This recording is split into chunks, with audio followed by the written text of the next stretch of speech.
We've been fighting a long time, and we have all lost so very much, so many loved ones gone. But you are not alone. There are pockets of resistance all around the planet. We are at the brink.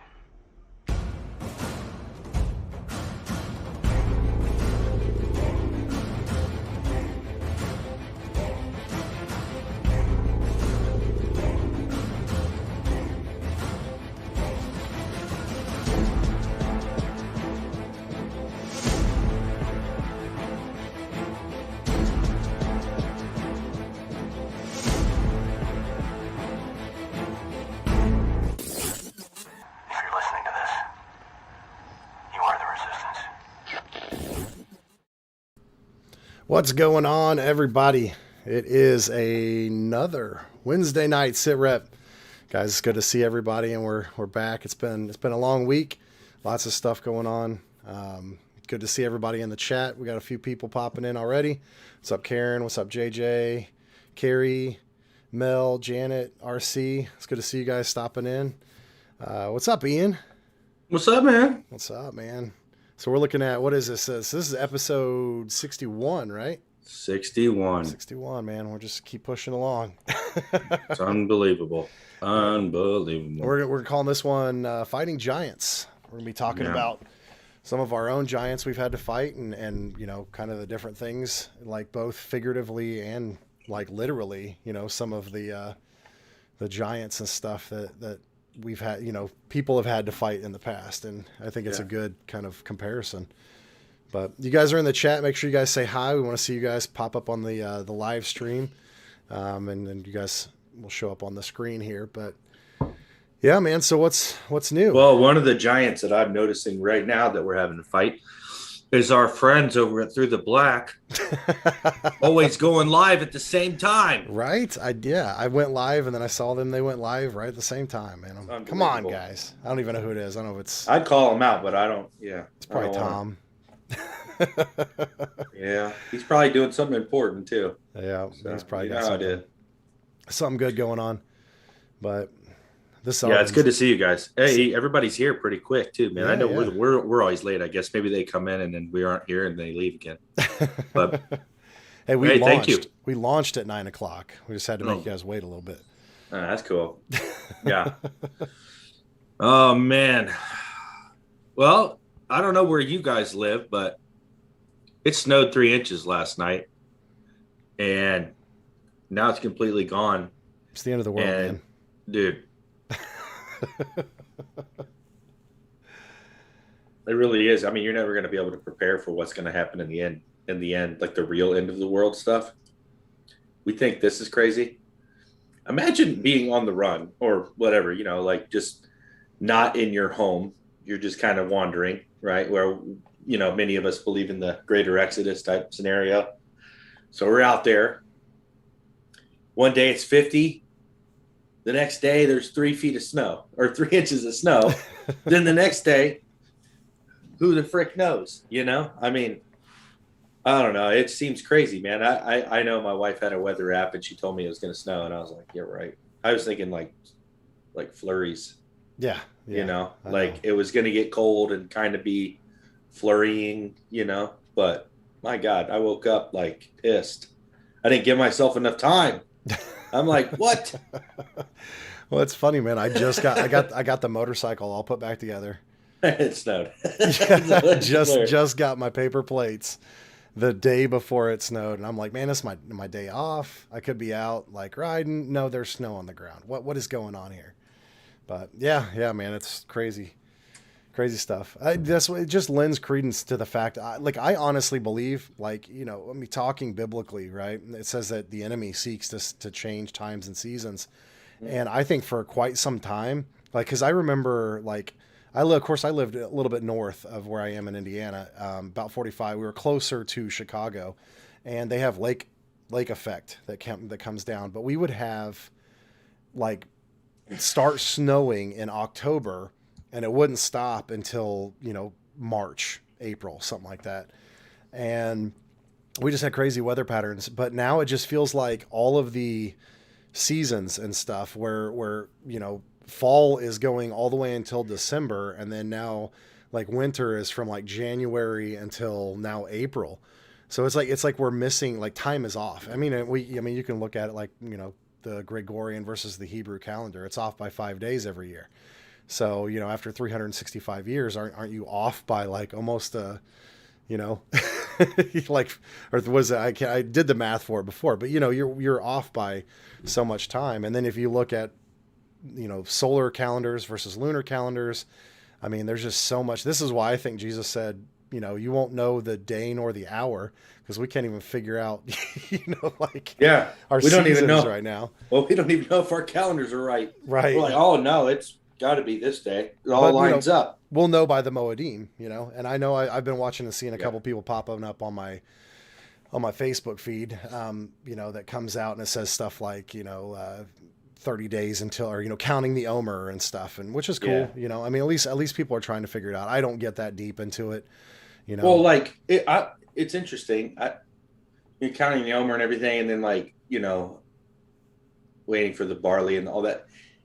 If there's no communication, how the heck are we supposed to know when it starts in Israel? You know what I mean? So there's like a lot of issues that I don't, it's like, I guess we just have to be more in tune with the Spirit and figure out when we're supposed to do, like when He's prompting us to do what I think, I mean, we're going to know, like it says, we'll know the Moedim, and we'll have a better understanding as things progress into the end times. Like I think for a true believer, a Spirit-filled believer, you would literally have to be blind to not see the signs of the times. Well, they are blind. That's what it says.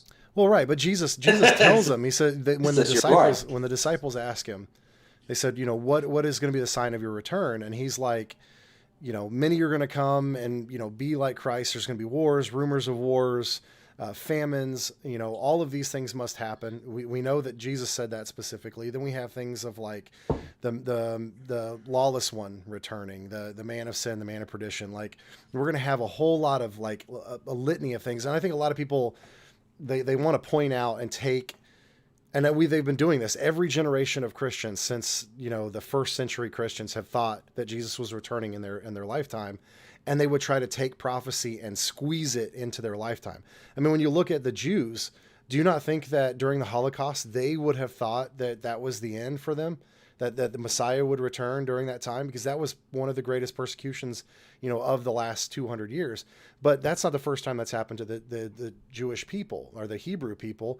The first and second, temple dispersions, the captivity by the Assyrians, right? I mean, all of these different times. Don't you think that they were assuming that this is the end, right? The Messiah is coming back. I think that that's part of our problem.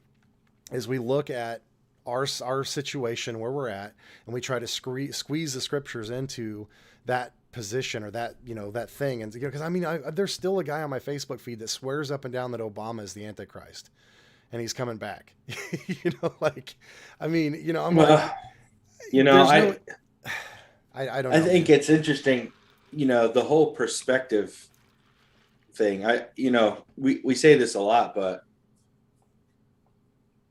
the battle is in the mind, right? And I believe God is teaching me lessons like all the time about how much, like, it's one thing to say it and understand it on a basic level, and then you start to experience it like a lot, and it's just like you think you know it. You think you can be like, "Oh, the battle's in my mind. I just need to conquer it in my mind." But it's freaking hard, because like everything is shaped by your mind. And so here's a question I have. This is deep thinking time. Why is it that there are certain sins that we will just absolutely not compromise on, right? Like murder. Most of us could say that we wouldn't murder. We wouldn't even get to that point because we would be like, I'm not going to murder this guy. Like, I can't. It's like, it weighs too heavily on you at the time, right? Or maybe abortion or something like that. You're like killing a baby. Like, there's no way, it's like, no way, I'm not doing that. Lying? Just depends. Why is it like that? Dude, what I'm saying? What's so funny? just bringing up that lying thing, because there's been a lot over the last week. You know, you kind of talked. We talked earlier, like, has anything really happened? And my mom and my wife and myself, we had this real deep conversation that started off with about lying, right? You know, in Talmudic tradition, in Arabic tradition, they allow an allotment for lying, right? And so when I had studied this out before, I said, you know, technically there's nothing in the scriptures that says thou shalt not lie, right? But there are other things. And there was a passage that my mom brought up, which I think it's Ephesians 6:16 through 19. Don't quote me on that, but it's somewhere around there where it talks about what God hates, right? There it's haughty eyes, a lying tongue, hands that murder. And we kind of talked about this, and we had a real deep kind of discussion about this, right? So you have sin, right? Which sin is like something that's kind of externalized, right? I was thinking super deep about this when we had this conversation, and I looked at it and split it into two, right? So you have sin, which is something that a man can turn from. And this is what we really got into, was looking at how sin, even somebody out in the secular world can choose to turn away from it, right? And you can walk away from. There are people who are alcoholics who've never, you know, met Christ or whatever, and they just decided that they were going to stop drinking, right? There are people who broke porn addiction, food addictions, things like that, and they've turned completely away from it. That's what repentance means, and they walked away from it. So even in the secular world, you can turn from sin. And I think Paul even talks about this, about the people who they were so in tune with their bodies, and they had so much restriction on their diets and their way of living. I mean, the Pharisees were notorious for this, right? They followed the law. They were able to abstain from everything, but their hearts were not in the right place. So even, you know, Jesus himself says, you know, they honor me with their lips, but their heart is far from me. And he says about the Pharisees and Sadducees again, he tells them, he says, do what they say, but don't do as they do, right?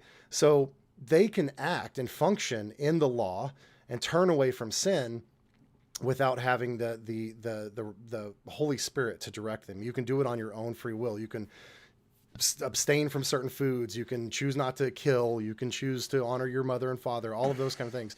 But then there's a list. And when we pulled this up, I think, like I said, I think it's in Ephesians, but it talks about haughty eyes. It talks about hands that murder. It talks about a lying tongue. These are like material, like these are physical, in the physicality. And these are things that are specifically labeled as things that God hates. And it was really cool that we talked about this because I looked at it, right? And I said, okay, take sin away from the whole thing. And we can go all the way back to Genesis, when the fall of man happened, and you're going to see each one of those. Okay. Adam and Eve and Cain and Abel, every single one of the things that God hates happened in the garden. Adam lied, right? He lied to God when God was calling for him. So you have that, you have the pride, the haughty eyes, right? That's the Satan in the garden. You had, the hands that kill. Cain slew Abel. So even without external forces, the human condition causes those things in the natural.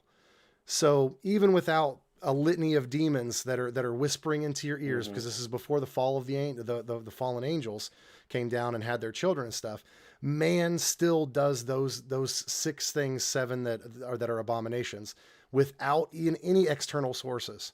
We still choose those paths, and lying was one of those.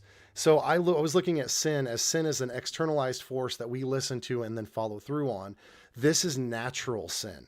This is a naturalized fallen man state of the wanting to murder, the pride, the lying. Those are things that, like, most people have heard this kind of expression, but once a liar, always a liar, or once a cheater, always a cheater. You know, once you're a murderer, you're a murderer, right? Like those kind of things, that is natural in mankind in the fallen state. So go ahead. I had to go on that tangent because it fits perfectly with what we were talking about this week. It does. And it's interesting because there's a lot of other religions and a lot of other practices, like spiritual practices, that require you to abstain from a lot of things, right? Moral and ethical type things. And I heard I've been on a deep thinking thing. I mean, we talked about this weekend, and I You missed out, but I know it was a big weekend for you, so you couldn't get down here. But I had Tony Stover, Jake Grant, and family, and then obviously Ian Fiducia and his family live here now, so we all got together for the weekend. We were hanging out and talking, and it was really cool to catch up with Jake and Tony. And it's weird, you could be really close to people and then time just gets away from you, man. Like, we talk on the phone a lot, but we didn't realize that the last time we saw each other was 6 months ago. Right. So it's like, dang, that's crazy. And I haven't seen Jake in probably 2 years, maybe. Yeah, since what? So yeah, I was like, man, I think he got taller, but it was super fun. But we had these conversations. We had these, that's how it always is when we're all together. It's like it's the only time we can all kind of just talk about stuff on different level, because we can all get it. Like, if you ever come to one of our Sukkot or something, you'll understand what we mean by that. It's the conversation's at another level. And it's the same thing as the fireside chats at Take on the World conference and things like that. We just super cool. But there was a guy I was introducing them to, some of the lectures by Dr. Richard Allen Miller, who is a very high level sorcerer, but he's a fascinating man. Obviously I don't look up to this guy as an idol or anything like that, but the way that the things that he talks about kind of blow my mind. But what they do is they open up my imagination to the potential of what your actual imagination is capable of. Yeah. Because that's what the scripture says. The scripture says we can't even imagine the things that we can do through the power of Christ and the Holy Spirit. And we will do greater things, right? And activating your faith has to do with taking risk and being able to imagine or see the victory, right? And so as I listen to this guy talking about just, philosophy from an occult perspective, and he's talking about a lot of the same things, just in a different way. He's got a different perspective, but it's the same principles, because that's how it works. Theirs can't work unless ours works. Yeah. I mean, it's a counterfeit. So to me, it was just really it was insane. But he said this one phrase that really had just stuck with me all week. And I've been trying to figure out, there's something about it that it's eating at me and I want to understand it. He said, an ethical man knows it's wrong to cheat on his wife, but a moral man will not. Right. And I know that's it right there. Like that's it. But I mean, there's more to that. There's like a deeper philosophical thing to that. Like, why is that? What, Chance put the scripture up there, and I was way off, guys. Sorry, I was close in the numbers, but so is Proverbs. So this is, I was close with the numbers. There's a 2 in it. It's Proverbs 6:16 through 19. King James Version says, "These 6 things doth the Lord hate. Yea, 7 are an abomination to him: a proud look, a lying tongue, and hands that shed innocent blood, a heart that is devilish, that has devilish wicked, an heart that devises wicked imaginations." So there's your imagination thing you were just talking about. "Feet that are swift to running to mischief, and a false witness that speaketh lies, and he that soweth discord among the brethren." So the 6 of those, though, I find really interesting, though, that each one of them is described as like eyes, tongue, hands, heart, and feet, right? That's describing it was David that wrote Proverbs, right? Was it David? I think it's a mix between like Solomon and David. I don't know. I have no idea. But what I just understood from it is, though, it's describing, it's not a spiritual aspect of what we deal with. It's the physical. Right. And like I said, when I looked back and I looked all the way back to Genesis, and I saw that all of those pretty much in the garden, right? I was like, this is a human condition, right? Mm-hmm. These are things that you can't choose to walk away from. I don't know anybody who's ever was a liar that just decided to stop being a liar. They were a liar for as long as I met them. Right. And wicked imaginations, Like, you can't stop that. There's no amount of physical restraint that can stop your imagination from running wild, right? This is a physical problem. These are things in the natural that are an abomination and that God hates. This is part of the human condition. This is man in fallen state. And this is the only thing that, like, the difference between regular sin, which you can choose to abstain from, and this is like built into who we are. Now you can go and you can turn from sin without the inspiration of the Holy Spirit. You can choose to, just because sin is bad for you. I think most people have an understanding of that. But these are the things that only the Holy Spirit can stop you. You know, once you're into that whole human condition, the only thing that's going to change you and renew you is the Holy Spirit. So I think that's really the difference between the ethical and the moral, right? You can be an ethical person in the world and have secular understandings. I know more pious secular people than I do some Christians. Mm-hmm. But if they're lacking the morality, they're still going to have the morality of the Holy Spirit. I'll put it that way. You're still going to have wicked imaginations. You're still going to have a lying tongue. You're still going to have the thoughts of murder. You know, Jesus himself said, if you speak negatively or behind somebody's back, you might as well kill him, because in your heart you already did. It was a heart condition. That wasn't a spiritual condition. That was a matter of the heart. That's why it says, or doesn't say, thou shalt not lie, or it says, never in the Bible does it say that lying is a sin. It's because it's a heart condition. Jesus talks about heart conditions. He's talking about these very things right here. These 6 things that are an abomination to God are a physical human problem. But I think that's the difference between. So, you know, I think we should break this down too, since we're here already. What is the spirit of Antichrist? Because we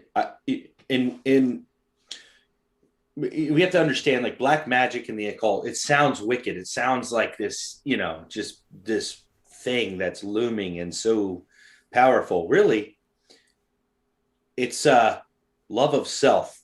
That's it. That's what Luciferianism is. That's what self-preservation. That's what that is. It's self-love. It's do as thou wilt. Mm-hmm. Right? That's it. That's all there is. That's all they even say. Do as thou wilt shall be the whole of the law, right? Love under the will. So, you know, the Bible says love over will, right? Love conquers all, right? This says will over love.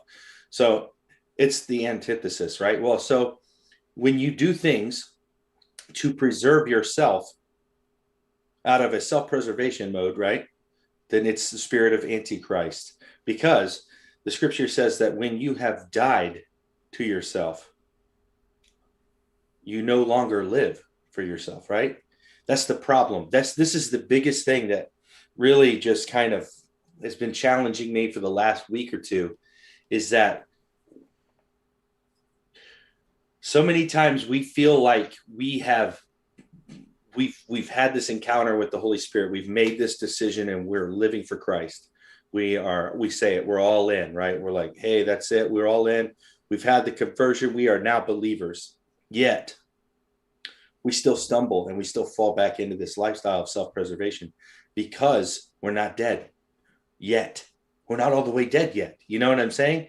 I mean, Paul's talking about when he's dead, like he has literally the things that he does is not for himself. It's like he's talking about dying daily, though, because it's the magnitude of this whole thing of dying to yourself while you're here is so ridiculously out of your reach almost, you know. Without the Holy Spirit, we can't possibly do it. There's just nothing, we couldn't. And that's why I think he gives it to us, this small thing, like every day, die to yourself, pick up your cross and follow me. Because, and yeah, we have grace to mess up and do this stuff, but we shouldn't want to mess up, and we should want to be able to walk perfectly, but it's almost unrealistic because of the bondage. But it's not in the destination, it's the journey, right? So we're down this path of sanctification, and as long as our hearts are in line, it's constantly molding us and shaping us, because it says he who he called, he also predestined to conform into the image of his son. So is it possible that God he has a destination for you? He doesn't necessarily have a path for you, because he gives you free will. So ultimately, whether you go the easy way or the hard way is on you. eventually you end here because it says he's faithful. He will not, he's faithful to complete a good work, whatever he starts. So he knows the outcome. You're getting here. You're the reason why you're going down this rocky, goat path across the mountain. It's like, man, but I think it's all in the mind, because if we could get our minds into battle mode, and I really been like, to help me with this, I've been like listening to a ton of war stories, man. People, military guys telling stories, just perspective, because we're trying to get into a warrior mentality. It's very important to get your mind in the battle and set it correctly, because we talk about this a lot, but you go to boot camp and you get beat down. They destroy the man you think you are, and they bring up this man that they want you to be, this guy that's got potential, warrior potential. They know it. They see it in you, whether you see it or not. And they will break that old spirit and then bring you together with all the brothers as like this gang, this brotherhood, right? It never goes away. Even people that hated being in the military love their brothers when they come out, they have a deep respect for the same guys, the guys that did all this stuff. And the Bible uses the illustration for warfare and brotherhood and this whole thing. So we should try to get into that mindset, even though our cultural perspective isn't really the same. We don't see soldiers with swords and, actual brutal murders and things like that in the street yet. We might see that here in the future, but it's hard to get into a wartime mentality when you live in a freaking bubble in America. When the worst thing that's happening is it's snowing in the spring and you can't get your favorite meal at the grocery because the shelves are empty for unknown reasons, or something stupid like that. Guys, this is not tribulation.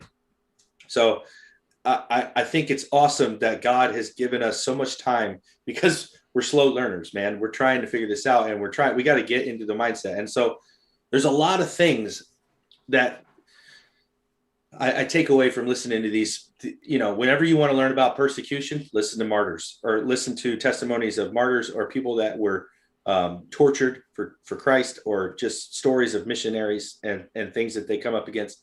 It will pump and jack you up, man. And so you have to do this kind of stuff so you can get prepared to fight your own battles. And also trying to listen to soldiers talk about the mindset that they have to be in for warfare, and how they train for years without seeing action, so that when they see action, it clicks and they don't have to think. They already know what they're doing. And so if you're not in a spiritual mindset, that when stuff is happening in your life, you're not automatically, see, it says that the most important things are the things unseen, right? We pay no attention to the things seen, but the things unseen that matter, that are here forever, that are everlasting, right? So we're looking at spiritual things, right? We need to learn to speak to the spiritual behind the physical manifestation and train your mind. That's super hard. When the first thing that happens, man, something breaks, automatically you're like, what the crap? You know what I mean? It's like, it's a flesh response. It's not today, Satan. There's too much for me to do. You're not going to have it. Or Lord, make a way, whatever is going on. I need you to make we need to reroute this thing, and like try to stay positive in this. And it comes with practice. And when you face things that you don't want to face, like one of the biggest things that I heard was soldiers say, there's no such thing as fearlessness. There's no such thing. And we're talking like Navy SEAL guys, and they're saying you're scared all the time. If you ever get into a battle where you're not scared, it's probably the last one you'll ever be in, because that fear is what brings that edge and awareness, that extra little thing, right? The extra awareness, the extra edge to your mind. And they said, but courage of someone that's courageous is someone that acts against the fear. So instead of running away from the fire, they run to the fire, because you're trained for the scenario, the worst case scenario. You run to that because you're comfortable there, because that's what you practice for. And like, when you think about what it is that we have knowledge in, this base that we're doing, studying spiritual warfare, studying deliverance, studying the ministry of Jesus in the book of Acts and things like that. And we're preparing for something. We're preparing the Joshua generation. We're preparing to go into Canaan, right? And take back the land. And so what are we going to do when we face these giants? Because whether they're real giants or metaphorical giants, there are things that are giants. And I'll give a little testimony really quick because, a lot of you guys know that I quit smoking in January. Okay. And I quit from January till August. And then I started smoking again because I went to, we had Sukkot, and I thought, I'm just going to smoke some cigars at Sukkot because I enjoy smoking cigars. So I started smoking cigars, and then it led to like smoking 5 cigars a day. And then it was, man, this is expensive smoking all these cigars. I'm just going to buy cigarettes because I can get 20 for the same price as 5. And then the thing was, when I quit smoking the first time, I knew I should quit. I didn't want to quit. It's one of those things. It becomes part of your identity. And it doesn't necessarily feel like a wicked part of your identity, but it's something that you're convicted by, but yet you justify somehow. And that's how it was for me. I know, like, even right now, I don't want to quit smoking. It's so weird, man. It's like, it's a big old stronghold. I'm a week in to not smoking again. I just made my mind up, and I'm like, I'm just going to do it. It sucks. My kids, my wife, they all want me to quit. I know it's right. I know I'm feeling convicted, so I know I should be doing this, and I'm just going to do it. But man, you don't realize how much of your life is consumed by this thing that you do. Right. And I mean, it's not like I'm smoking cigarettes in place of God. I can pray and smoke cigarettes. It's just it's a bondage, but it's not one that prevents me from living my faith. It's just something that now has become an issue for me because I can no longer justify it in my mind because the Lord's convicted me over it. And I'm not saying this will happen to everybody because I have no idea if it will. But for me, it's now an issue that I need to get worked out. So I'm a weekend. And everybody's like, oh, you're good, man. I bet it's easier now, isn't it? No, it's not easy at all. I legit think about cigarettes all day. I think about everything I've done for the last 20 years. Reminds me of cigarettes because I smoked cigarettes when I did everything. So it's like I have to completely train my mind to do these things that I used to do in a different way. Like for the first couple of days, I didn't even want to go outside. I'm like, man, I don't want to do yard work because I smoke cigarettes when I'm doing yard work. Now I can't. So now I'm just going to want to smoke when I go outside. I'm not going outside. Then I'm like, okay, I go get coffees in the morning at the gas station. I'm never getting gas again because I cannot guarantee that I'm going to go to this gas station for gas and not get cigarettes. I know, man. I mean, you order them without even thinking about it. I know. So it's like, dang, man. It's so, but I believe that because I'm in this season of thinking about the giants, that I'm wrestling with this thing again because it's a giant for me. And I think that the Lord is teaching me so much stuff, like wrestling with this, because like I said, I like to figure out why I'm doing something. I don't want to just do it because I know it's the right thing to do. I want to wrestle with the Lord about it. I want to know everything I need to know so that there's no doubt in my mind that I'm doing the right thing and that it is him. And that, I want to understand the lesson that he's trying to get to me, right? Instead of going through a million different things that are pretty much the same thing and not learning the lesson, just being obedient. I want to be obedient, but I also want to learn the lesson.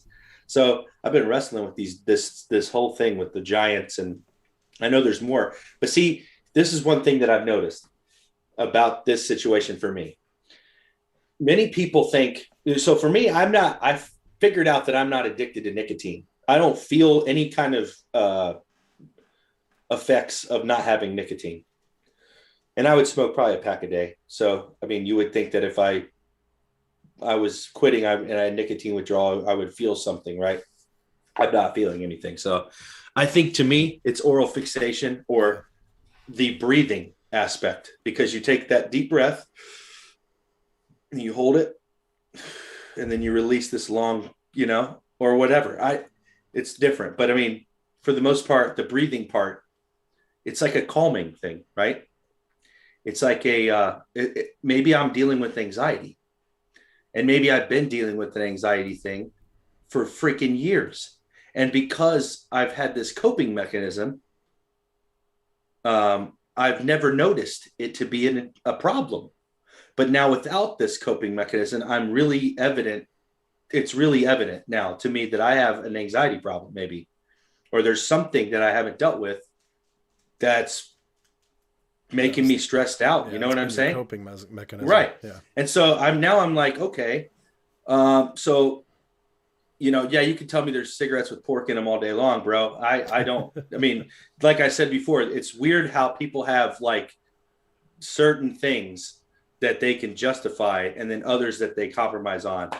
And there's pork in everything, bro. I mean, I'm not saying don't try to not eat pork, but me and Aaron talk about this all the time. They got turkey sandwiches at the deli that are dipped in pork. I mean, yeah, you can't even eat anything unless you're cooking it yourself and it's made from, yeah, man, I feel an animal on your farm. I mean, it's insane. It sucks. Yeah. But, thank God he's not convicting me about everything that I eat. I'm finding out I have friends now. Like, so Ducky and, or Ian and Alicia, man, God bless their hearts. They hang out with me and I eat all kinds of crap. And they're like constantly, I'll be like, you want some of this? And they're like, let me look at it. And they look at the label and they're like, no, thank you. I'm like, you make me feel disgusting, because, they won't eat anything. And they're like, no, that has cyclitcher or whatever in it. And I'm like, what's that mean? And they're like, oh, it's human hair, duck feathers and something. I'm like, what the crap? Why would they put that in there? It's like, but I don't even, it's like, it's unbelievable. Don't even look into stuff. And I mean, yeah, you can't do it. So, but I think, okay, so back to the cigarettes, because that's like what God's really dealing with me on. Like I said, I think there's issues we always think like, I want to tackle the big issue so I don't have to deal with all these small issues. I think sometimes the Lord takes us down an irregular path, a detour sometimes, or it looks like a detour to you, to deal with something. And then when you deal with it, you're like, oh, that's why, because it exposes this other layer of stuff that you were hiding that you didn't even know about. Right. And so now I'm like, so I'm thinking about quitting cigarettes and I'm thinking, I know I should be convicted by this. I am kind of convicted, but yet I can rationalize why I can smoke, and it's like weird. But yet when I figure out that I have an anxiety problem, or that, there's something that I'm not fully at rest, that makes me like, why? What is it? So now what do I got to find in my life that is separating me from that? And so this process, now going through it again, I guess I'm finding another layer to things that I wasn't aware of the last time. And that's probably why it didn't stick last time, And this is where the grace comes in, because my heart wants to be changed. It wants to, but it's a process. It's not all, doesn't happen right away. So yeah, man. No, I'm a smoker. Your wife, you're a smoker? She blames me that you started smoking again. She said, dude, every single one of you guys was smoking. Every one of them. I mean, it's funny how we congregate together. No, I'm just kidding. But see, the thing is, it doesn't even bother me that you guys smoke around me. Like, you know what I mean? It's weird. I don't have an addiction to that. I literally, like this right here, toothpick in the mouth. I saw my dad quit smoking. Yeah, it's doing the same exact thing for me. Yeah. Minus the old, pulling it out and breathing and all that stuff. But I'll get around that. And I don't know. I don't know if this is just, I'm just going to replace toothpicks for cigarettes and not deal with the anxiety part or what, but I'm hoping not, Yeah, man. I wish God gave me the, and I've prayed about it many times. I've had my family pray for me and try to take me through deliverance from smoking. I woke up the next morning and started smoking like it was nothing, man. I wish that I had the conviction for smoking that I have for pork and shellfish. I don't have that. I have that conviction, but it's not nearly as strong now. Yeah. Like like I said before, there's levels of, it's funny, right? It is really funny how one person, they're all sins, right? It's just certain people are convicted really heavily on this and not really this. And we look at the church sometimes and we say, these people eat pork, they have pork barbecues at all their events, and they're heathens and they're cooking up ham at Easter. And it's like, bro, like, I don't, you know what I mean? You're smoking cigarettes and getting tattoos, and you know what I mean? It's like, dude, we're all sinning. It doesn't even matter. It's just, they're not aware of theirs, maybe, or maybe they are aware of theirs. I don't know, but I'm not the judge, So, I mean, we can't point out everybody's flaws. We just need to live together, love each other.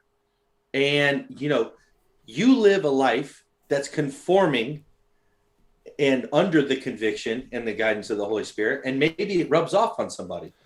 Maybe God's saying, do as these guys say, but not as they do. I don't want him to say that about us. I don't want to be a Pharisee, No, I've been saying for a long time, imagine a world where self-proclaiming Christians actually concentrated on their own walk instead of other people's. You know what I mean? Like, just all of the convictions you feel about somebody else, you apply to your own life instead of pointing at, everybody else and saying you're going to hell. Taking those convictions, and walking them out, we would have a completely different, we wouldn't have this hypocritical nature that people, view Christianity as, if we just applied our own life lessons to ourselves. I just see too much like finger pointing.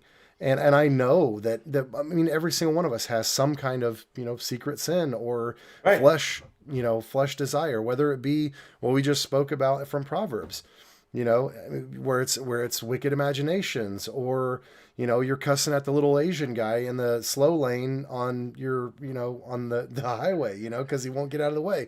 Like, we all have something that we need to work on. And, instead of pointing at fingers, biblically it says, if you violate the least of these, you're guilty of them all. So show me one person who's guilt-free of sin, because you won't find one. The Messiah was the only one. He's supposed to be our goalpost for what we're trying to achieve.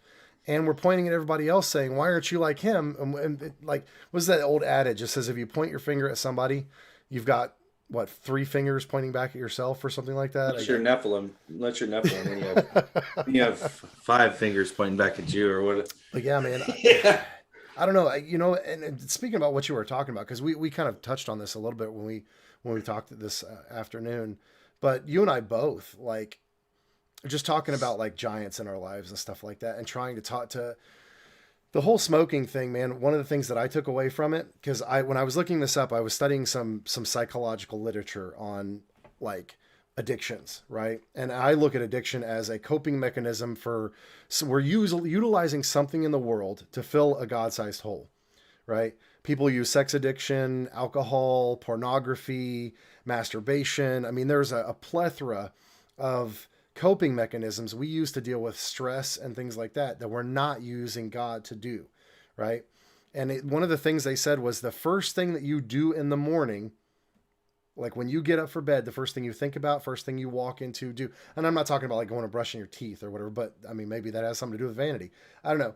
But I brush my teeth so much, man. There are people, it's an idol, dude. No. But there are people that, they have to get up and they have to eat something. They have a gluttonous kind of, I woke up, I need to eat. And I'm not talking about you're like, yeah, I'm hungry, I need some breakfast. This is the go-to thing every morning. Sometimes at night, people will wake up and sleepwalk into the kitchen and start eating, right? There are people that they wake up and they pour themselves a shot of Jack or something like that, to get through the day. There's a litany of things that you could fill in the blank here. Mine was smoking. That's the first thing. After I got my clothes on, I would light up the cigarette and get ready to go. And so what I was I recognized that as being my pattern, and something that was my addiction. I had to have that first thing in the morning. And so what I've tried to do mentally is to, when I wake up, before I put my feet on the ground, or as I'm putting my feet on the ground and put my socks on, I'm in prayer, and I'm trying to put God before I do anything else. And that's kind of the whole smoking thing, and studying and understanding this is I haven't fixed the issue, but God is showing me something else, right?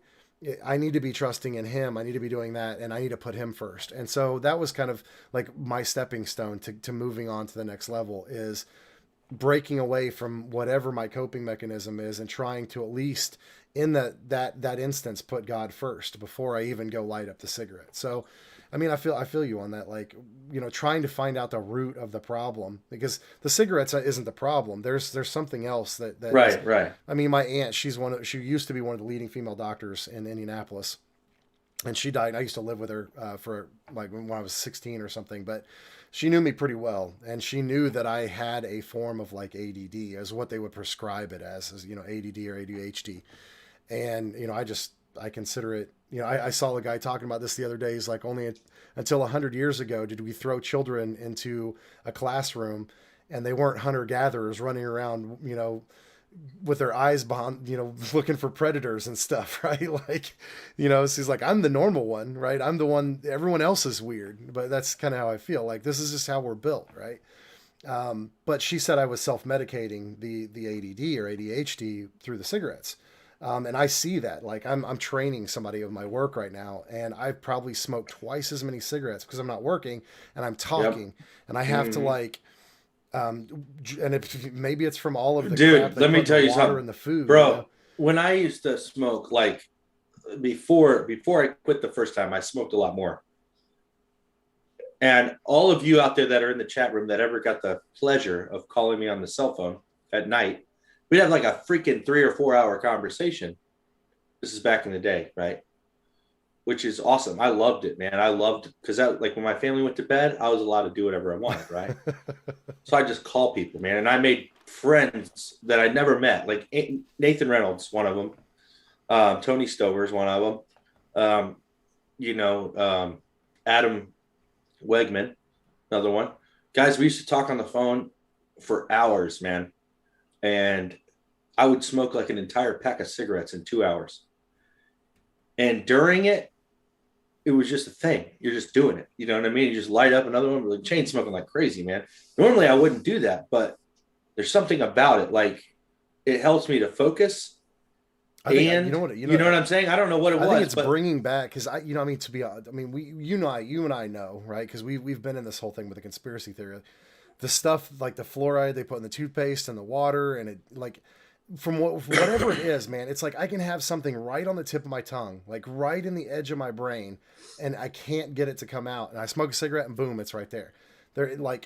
There's something, it's counteracting. And it's just like, it's almost like marijuana. Like, I'm not a pot smoker. I used to smoke pot, 16 years old. I never thought it was like a super cool thing. It wasn't my ordeal. I didn't really care for it. But I know a lot of people though that are awake, and the most avid conspiracy theorists I know are people who smoked weed. That's just how it is. They're not dumbed down by whatever the system was that was in place, it freed up something. You can say where it opened up the third eye or whatever. There's something about some of these chemicals. Why is it illegal? Okay, we know the government, everything that's bad for us, they say is good, and everything that's good for us, they say is bad.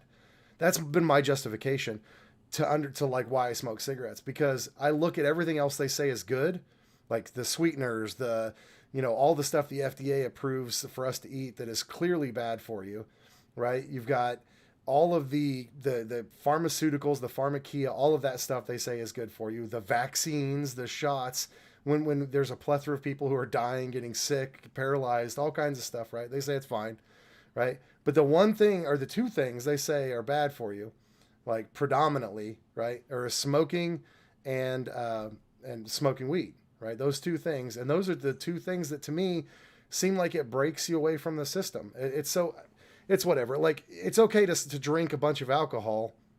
You're perfectly fine with that. When that destroys your liver, wrecks your brain, does all kinds of things, but you can't smoke a cigarette, right? I think they just bumped up the cigarette age or whatever to like 21, or I don't even know, man. Bro, I know. I used to smoke a pipe, and I went to the pipes because I thought I can get pure tobacco, and I'll smoke my tobacco in a pipe. It'll be clean, like, because I know there's a lot of crap that's in cigarettes. It's not good for you, right? And that's the bad stuff. That's all the stuff they sweep off the floor. Right, but I mean, and I would still smoke a pipe right now, except for it's freaking hard to carry a pipe around with you, man.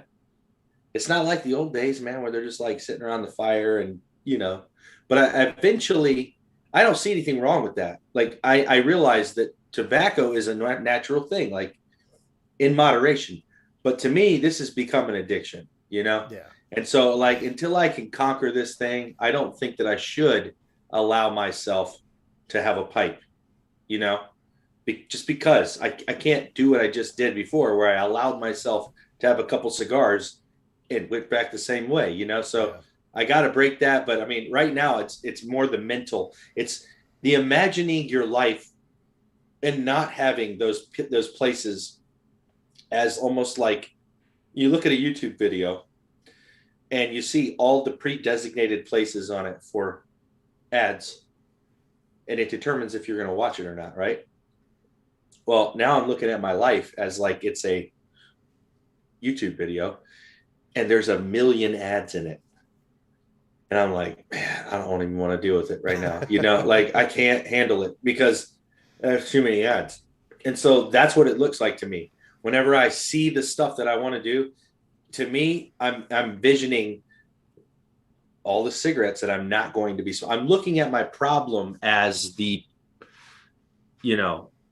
it's the focus. It can't be the solution has to be beyond that. And I can't see beyond that right now, so I'm in this phase where I'm trying to conquer this so that I can conquer these, and that's how it's supposed to be with everything, man. If we really get down to it, you have to beat these addictions in your mind first. You have to want to win. You like when you need a healing, you have to believe that healing is going to happen. You have to be able to envision that God has already healed you, that your bones are already being mended. You know what I'm saying? We have to be able to envision this stuff first, which is because your imagination, this is how God made it work. Right. This is why we line up with his perfect will. When we understand that it is not God's will, that our body does not function properly, that we have toxins in it, that we can't do anything, healthy. I mean, everything in this world is meant to destroy us, man. And that is not God's will. And so when we understand, this is why we're supposed to pray over our food and things. There's things, even if you think you're the best at finding all the things you can't eat, right? I'm sure some stuff slipped by you. You just don't know about yet, Yeah. And that's how we all should be. Like, we can't get this haughty head, like where we're just like, oh man, I don't struggle with that issue. I don't have to deal with any of these things, right? We all deal with sin. All sin is pretty much the same. I mean, we don't have to go where you guys are going to want to go with that. Like, oh, not all sin's equal. That's not the point right now, but we shouldn't be judging each other. We should be encouraging each other, and we should be helping the situation as opposed to hindering it, right? So when someone says, what's funny is, like, Aaron, you could have said to me, like, I know you're a smoker and Ian's a smoker. There's a bunch of people who are smokers, right? If I say I'm going to quit and I feel convicted by this, this, and this, you guys could easily be like, out of your own, like, your mindset, you could try to justify why I should be okay with smoking. You know what I mean? Like, hey, because otherwise it makes you feel convicted, right? Right. I'm not saying it does, but I'm just saying maybe it did, maybe it does. I don't know. But you could have easily talked me out of it because you deal with the same thing. You could be like, well, it's not that big a deal. Like, here's what I've done, and you know what I mean? But none of you guys did that. You're just like, hey, that's good, man. I'm glad. And even Tony was like, I won't smoke at all this weekend just so I don't make you want to smoke. And I'm like, bro, it's not about that, like you smoking is not going to make me not want one. I want one whether you smoke one or not, bro. I've set it in my head. I'm not doing it. And man, it's tough, dude. It is tough. So yeah, I mean, but you can look at, take away from this whole cigarette thing. Like I always compare the cigarettes to some of the other addictions that I dealt with. I use cigarettes, when I would say, I think I've said it several times on the show, where I would say, yeah, I quit smoking the night before, and then I would go to the gas station, grab a pop, buy a pack of cigarettes, be in the truck lighting the cigarette up, and then going, oh man, I quit smoking. Well, now I got to wait till the end of this pack, right? Hey, how many times have you done that? Like, you're like, I'll be in the car, man, and I'll like buy like 3 packs or something, right? So I'm down when one pack's down. I'm opening the other pack and I'm listening to like a preacher. So I'm talking about something that's convicted me, right? He's convicted me about something and I'm associating it with cigarettes because I've been convicted for a while. I'm super convicted by cigarettes. I'm looking at this pack and I'm like, if I throw these out the window right now, I just lost like $20. You know what I mean? And I'm going to smoke these things first, but I'm going to keep this in my mind so that when I get to my last one, I'm done. Yeah. And then you get down to like 4 and you're like, I'm having a rough day. I got to get another pack right now. So I don't run out. You know what I'm saying? And I think it's, you know, it's crazy because it's crazy because I have asthma too. So people are always like, how can you smoke with you know, having asthma? And I'm like, dude, you make it here's work. Here's the thing. When you do something long enough, you can't tell if it's better or worse. And like, there were times when I started smoking menthols back in the day. I smoked Cool back in the day, like the 90s. Mm-hmm. Cools are hardcore, man. Yeah. Like, dude, my throat got tore up. yeah. Because they got the black pack that slid out the side. They came with like a pack of trading cards. Dude, Cools, they were cool back in the day, but they were vicious, man. They tore up my throat. And so then I switched. But when I smoked Cool, the menthol so hard in that, I know there's other crap in it, but that it literally made me breathe better. I went to the doctor one time and the guy was, I was trying to get refills for my meds and he's like, have you been using them a lot? I was like, not really, no. And then he's like, are you smoking? I'm like, yeah. He's like, how could you be smoking and not using your meds? I'm like, bro, this is going to sound really strange, but I smoke the hardest menthol cigarettes you can get. And I feel like the menthol opens my lungs up. Literally, when I have a hard time breathing, I will smoke a cigarette and feel better. He's like, this is fascinating. like, this is fascinating. He's like, tell me more. So I'm like telling him all about this experience with the difference between smoking non-menthol and menthol. And he's like, I've never heard anybody say that, but that's interesting that you're saying that. He's like, hey, if it's working, he's like, I can't really tell you that you should keep smoking because it's bad for you in other ways too. He's like, but, and I was like, well, because I didn't have insurance at the time. I'm like, it's a lot cheaper, bro. But it's really not. That is the dumbest thing I could have ever said. It's really not cheaper at all. See, the trying to save yourself when you're stuck in a sin ends up making you look stupid. Yeah, man. Yeah, for sure. But you don't know it until after. Looking back now, I'm like, what? I was talking to a doctor telling him why smoking menthol is better for asthma than medicine. And he's probably like, this guy's insane, but I can't, he doesn't vaccinate either. You know what I'm saying? This guy, there's no getting to him. I can't get to him right now. He literally thinks cigarettes are helping him. And I did. I really thought they were helping me because I justified the ignorant crap that I was doing. And it's just, I don't think anybody that smokes cigarettes believes they're healthy. No one does. I don't, but you just think you're immune. Just like eating, like, I'm a little heavy, right? And I'm not going to not eat sugary stuff. I know it's bad for me, but dang, it's good. At this point, because I think I started right after I got married to my first wife because she was a smoker. I used to be so anti-smoking. I hated it. I hated the smell because she was a smoker. And it was because of the fights and the stress and everything with her that I started smoking. I'm like, give me one of those cigarettes. And I started smoking. And I was in 20. So I am 39, about to be. It's almost been 20 years. I don't remember what it's like to how it was like to breathe without smoking. Man, you know what I mean? I do because I played soccer. I played sports, and then I started smoking, and I was like, man, I can play sports and smoke. I'm a G. And guess what? I just got fat, and I don't play any sports at all.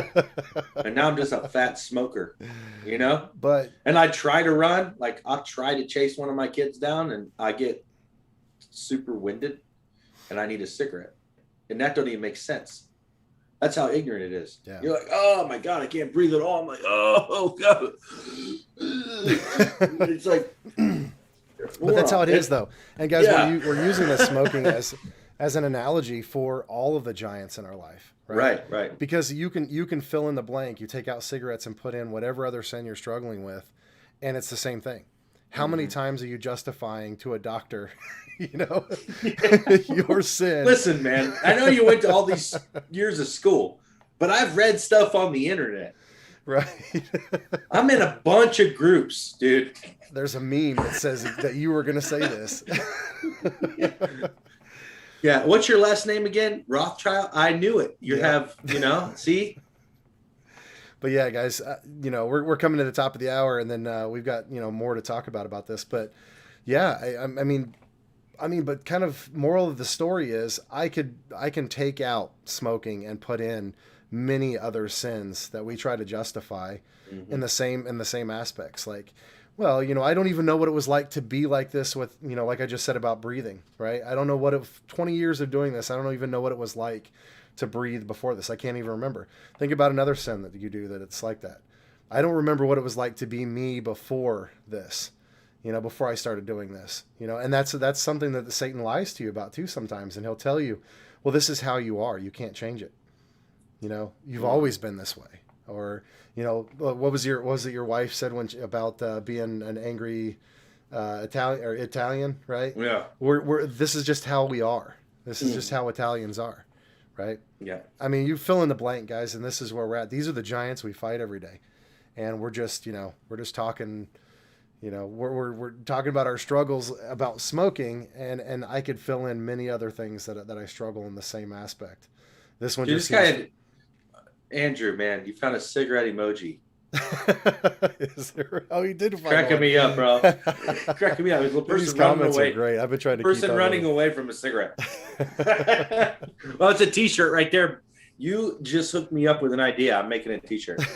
I'm gonna make a giant cigarette. It'll say "Run from your giants," and it'll be a huge cigarette. Oh man, yeah, that's awesome. Well, right on, guys. We're gonna go to break real quick. Anything you want to add before we jump over there? Yeah, we're going to do some video. I got some stuff to show you. We're going to talk about some fun stuff. I got some videos and stuff. Cool, guys. So it's just going to get better. Stick around to the other side. We'll be back in just a few minutes. Well, obviously there's things that I don't feel led to share on a camera and have go out because most people just wouldn't understand at least my willingness to be open about it. But I've suffered things that make me almost cry thinking about it. Just can't believe you froze up.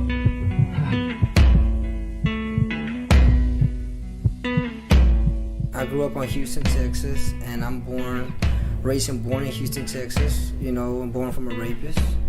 I don't know, should I say that? Whether you are black or white or rich or poor, born or pre-born, all of us matter, all have value. Why are we seeing such an explosion, literally, of occultism in the last 50, 60 years? Because we're hastening to the time of the return of Jesus Christ. We have been so dumbed down in our theology. We don't recognize evil when we see it anymore. And I'm about to turn off a light, and I look down, I can see a black figure crawling on the ceiling. I have a black demon that's ripping out my heart, that's shoving a poke down into another demon's mouth on my thigh. I have Medusa from the gates of hell on my back. I have a Baphomet on my throat. I gotta go all the way back around, so stay on the line, okay? I should have died. I don't know how I was still alive. Oh, this guy just had a gun, just ready to just shot at us.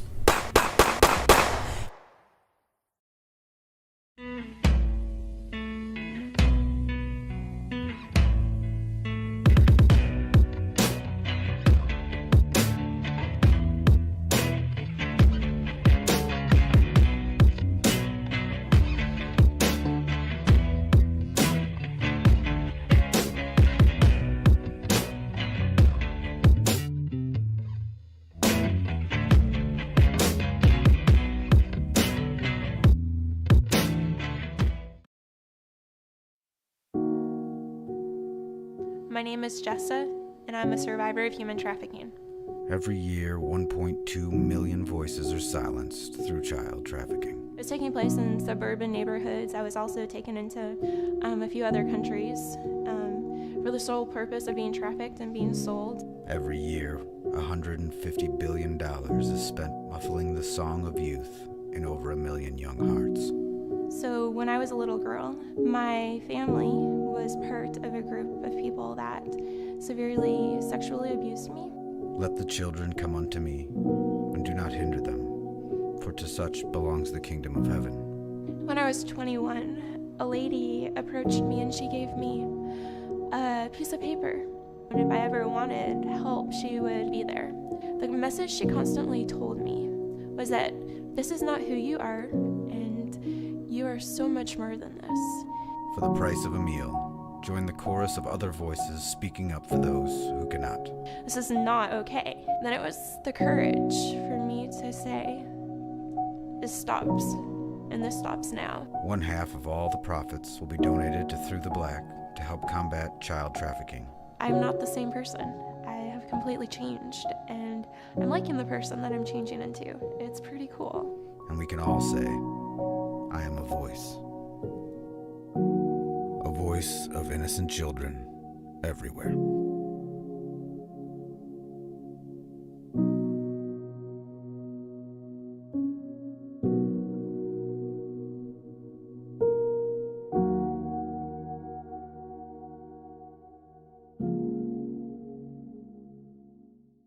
Hey guys, this is Rylan with Simple Street. I just wanted to hop on here and testify about the goodness of God real quick. Me and Mac were sitting here and we witnessed a guy walk up the street, and we're out here doing videos, and he walks up and I say, hey man, can I just pray for that? I thought it was his knee, but he said, no, it's my back. And we started praying for him, and we began to get words of knowledge about his L2 disc, and we felt a shift in his back, and we felt the Lord just move upon his back and to begin to heal that man. And then he spoke about his nerves, so we just started commanding nerves to be made whole in the name of Jesus. And we watched this guy walk away from here with his cane in his hand, not even using it, and actually testing his mobility out as he's walking away. That's what it's all about right here. That's what we do. We love to just love people and to pray with people and watch the Lord heal people's sicknesses and diseases. It's just amazing. I just wanted to testify about that.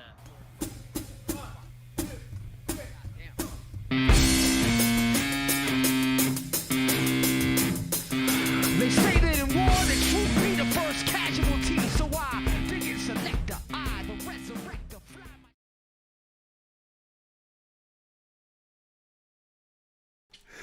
All right, and we're back. Thanks, guys, for sticking around. Yeah, man.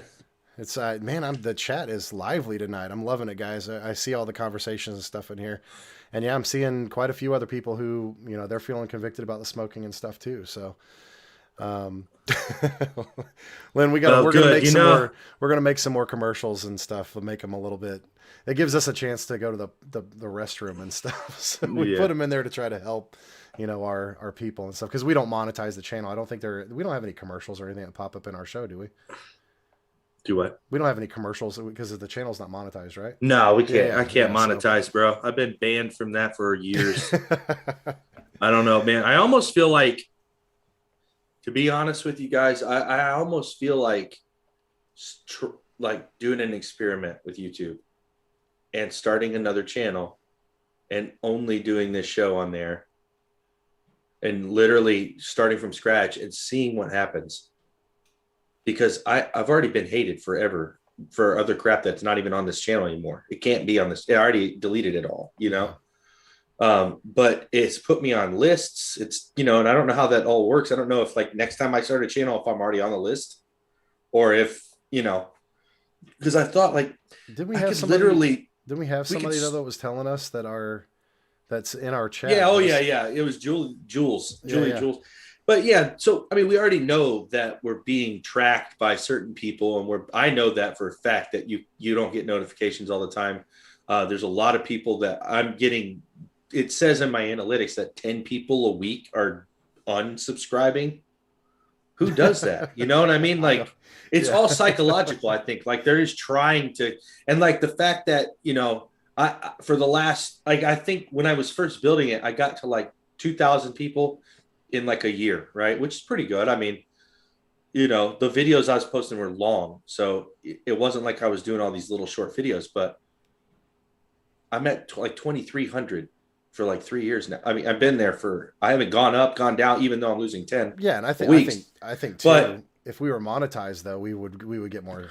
I can't monetize. I couldn't. That's why we didn't go with Teespring, because I can't get Teespring on this channel, because you have to have monetized to be able to throw your Teespring up, and I can't. So therefore I can't do that. So that was stupid. So that's why we went with StreamYard or Streamlabs. But, you know, there's lots of things. I'm like, you know, I wonder if it would just, instead of trying to fight so hard to keep this channel, what if we just started over, man? You know, the core will be there. We have a website. We'll just start over and we'll say, hey, look, this is the new site. You know what I mean? Because sometimes when I tell people like where my show's at, I don't have to say the holy hand grenade.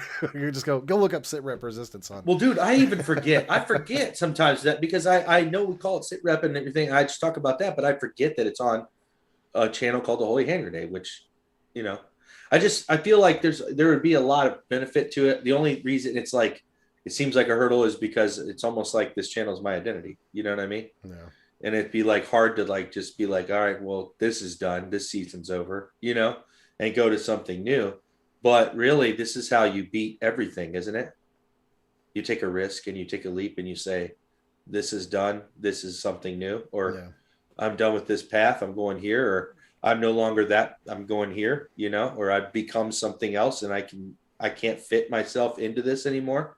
So I just feel like how much of, you know, we believe that God is going to do something big in our lives and with this ministry. How much of it is contingent upon us trying to hold on to the old? Yeah. I don't know. It's one of those things I wrestle with. So pray for me. We'll figure it out. I can figure it out. Yeah. God's got a plan. Sometimes we just got to get out of the way. Right. Yeah.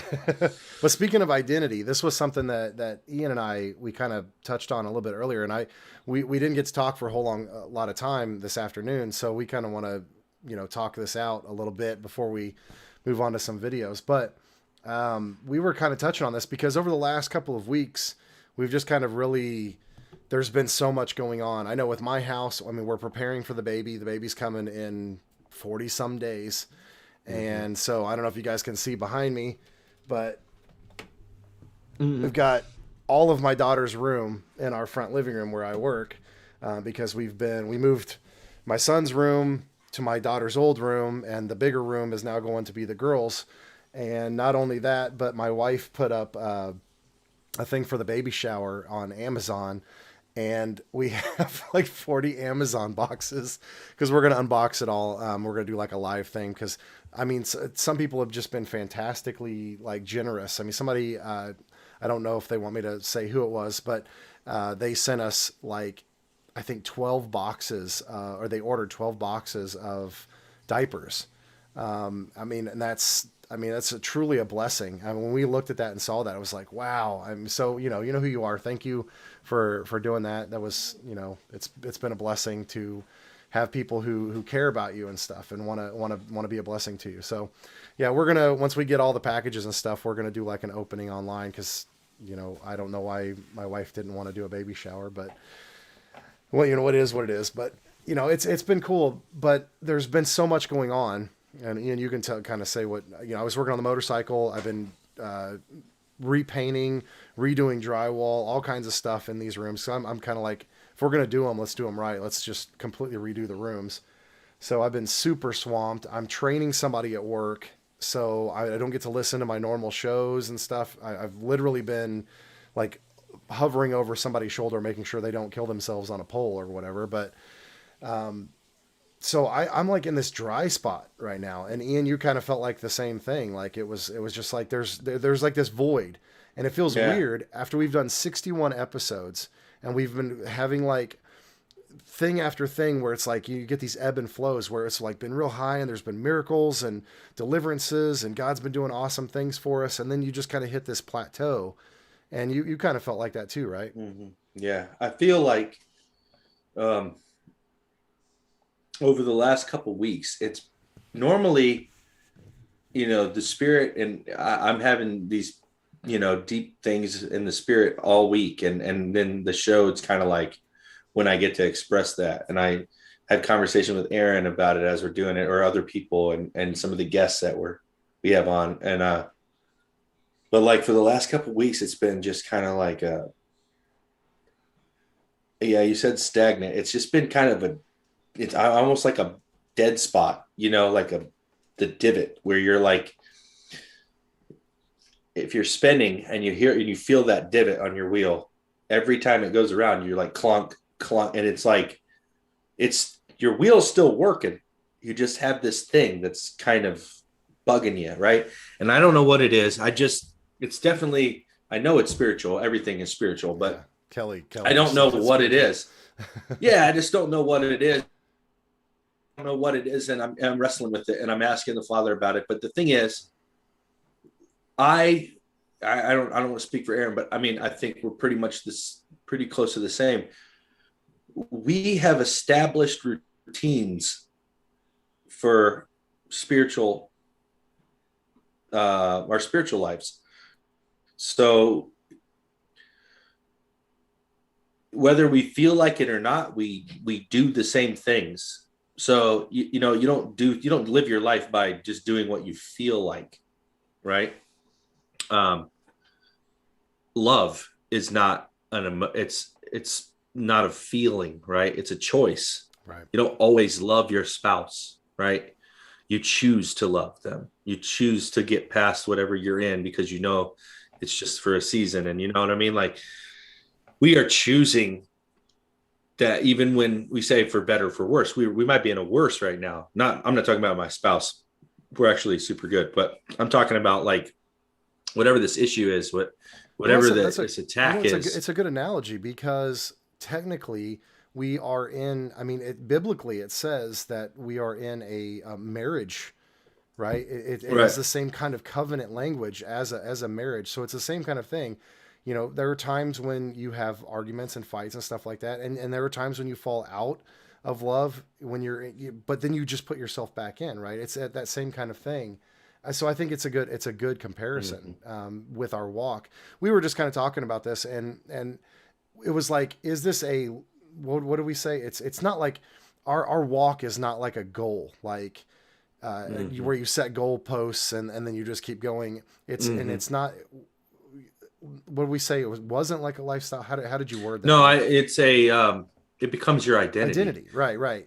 Just like cigarettes, everything that about what I'm doing with the cigarette is I'm finding out that it became my identity. Like, I am a cigarette. No, I'm just kidding. But I mean, like, everything I do, it's like there, you know? And so it's part of me. And I feel like I'm losing something of myself because I can't picture myself doing anything without it. You know, it's like, I don't know. I cannot imagine what it feels like to be married. You know, my grandparents were married for 65 years and my grandpa died. I cannot imagine having a partner in life for 65 years, maybe more, you know, when they dated or whatever, and then just not having them. Yeah. You know, everything in your life was with them and now they're gone and you have to sit there and you know what I mean? And you have to try to do your life and everybody's like, it's okay. You know, it's like, they expect you to be fine with it. Like right away. It's like, well, you knew he was going to go. It's like, you should have been prepared. It's like, you know, this is how people talk to you when you're trying to get freed up from things that are in your life. Like, you're trying to remove things and you have Christians bring in the conviction heavy. Like, you know, the Lord says you need to get this out of your life. You know it's a sin. You need to just man up and do it. And you need to do all this. And there's power through the Holy Spirit and he can help you do all that. And there's literally like no grace for that at all. And it's like, even if that's true, which it is true, it's oftentimes not like that. You know, you need to let people work it out. And so it takes time to redo your identity. You have to reform, which means you have to do things and reestablish you know, the ordinary things of life in a different mindset and a whole different, you're making, like what I just said about changing YouTube channels. We'd have to establish the same kind of thing that we're doing now with a different channel with zero record. You know what I mean? We just have to start over and start doing and make that channel what we want it to be instead of trying to make the old channel into something. You know what I'm saying? And so that's exactly what you're doing. When you become Christ-centered, right, and you want to change, he comes in to empower you, but it's a process, and you literally do it one day at a time. Today, I'm going to die again, you know, because guess what? Every time you pick up a sin and you operate under that spirit of Antichrist, or something you do is self-serving as opposed to selfless, it means that you haven't you're not dead yet. You could say, you could read that verse all day long, right? I've died in Christ and I'm new, and but actually you're not dead. You're kind of flipping around still because you're still doing crap. You know what I'm saying? You're still in the death throes. You're still flipping out and having like the weird brain things where your eyes are open and everybody's like, is he dead? You're not quite dead. You know what I'm saying? And this is kind of tough. This is a tough thing because I've like just recently been through the whole emotion with realizing this. It's like, how many of us thought we were dead, and you've been like, you've told yourself you were dead. You've believed it, yet your life doesn't look like it. And what's the true test? Right? It's the fruit. Yeah. Are you producing fruit that is of you or of him? If there's fruit that doesn't match him, that's of you. And that means you're not dead. We're not grafting Christ into our life. We're grafting ourselves into him. Like we're completely cutting ourselves off and reattaching ourselves to his tree, right? So, that's why I think it's awesome that God says every day, die daily, right? Because if you think about dying one time forever, it sucks. We already don't want to die, right? So imagine dying, but imagine making that choice every day. Like, okay, Lord, I know that I messed up yesterday, but today, it's like, those movies, The Butterfly Effect or whatever those movies are called, like where you literally have people waking up in the middle of a dream and reliving their death. And yet it's different a little bit. It gets a little bit further before they die. And they're trying to figure it out. That's kind of like real life, and I mean, the life of a Christian, because you go so far and then you die again. And then you're like, dang. And then you're like, well, I'm not going to mess up like that again. And you're kind of remembering as you're going through and you're trying to solve the riddle and get to the end without making the same mistakes that you made before. I mean, that's like real life. Yeah. So, it's just interesting. I think, because I think there's this idea, right? Because this is what I was trying to talk about. Like, if we were going to make this a series, or we we're going to talk about this, like title the show, it would have been like lifestyle or job, right? Christian, like the Christian walk. Is it a lifestyle or a job? And I mean, when we kind of talked about this a little bit, but you go to work, whether you feel good or, whether you're like, you really want to go to your job, or if you don't want to go to your job or whatever. I mean, I look at scriptures, what it talks about as our walk, and somebody just said it in the chat. I didn't see who it was, but about faith and love and those things in our walk, they're verbs, they're actions. And Jesus spoke most of the time in parable, speaking of our walk, like applied to like the vineyard or the field, or the harvest, right? These were jobs, right, that people related to. Like the people who he was speaking to, they did this every day. They understood in the parable that the kingdom of heaven is like the workers of the field, or is like the vineyard, or the master who left his servants, right? That is the kingdom of heaven. It is, we are employees of the kingdom of heaven, right? And we should continue to do our jobs, whether we feel like it or not, whether we have other obligations, whether we, we're just like not into it today, like we need to still continue to do what we're doing. It's a lifestyle can be changed, right? A lifestyle, like, because we were talking about identity, right? Identity is who you conform to, right? But a lifestyle, like in the secular community, a lifestyle is something that you choose to do, is something that you can sway from gender, right? Like I am this type of lifestyle. I can be whatever gender I want. I'm gender fluid, right? Like it's wishy-washy. It's what I believe that God would look at if we said that Christianity was a lifestyle. We would be fence-sitting, lukewarm Christians, because you can choose to not be a Christian that day, right? I'm not. This isn't part of my lifestyle today, right? But as a job, right, for most of us, we do this job because there's a reason why we go to work every day. We got to take care of family. We've got to do things. There's an importance. There's an urgency to why we need to go to work. Most people go to work because they have bills to pay. They have things to take care of. They have, family members, kids, whatever. There's a reason why we're doing it, and we do it every day regardless. And I think that's one of those things. Somebody said it in the chat a little while ago, is it's in these lulls when we need to press in harder. It's these times when you don't want to go to work that you still need to go. You got to get up and get going and do it. You got to force yourself to do it. So, in these instances, I can say, well, I haven't had time to do this, or I've been wrapped up in these, but there are so many places that I could have been sitting there chatting with the Father. I could have been in prayer. I needed to push in further. And I think that's kind of where we're at. It's really interesting that you said that, because I didn't even put this together until just now. So last week we talked about David, right? And when he went from the cave to the cave, which was the place of, the refuge place, or where he was being tested or being preserved, he went from there to Ziklag, which is the pressing.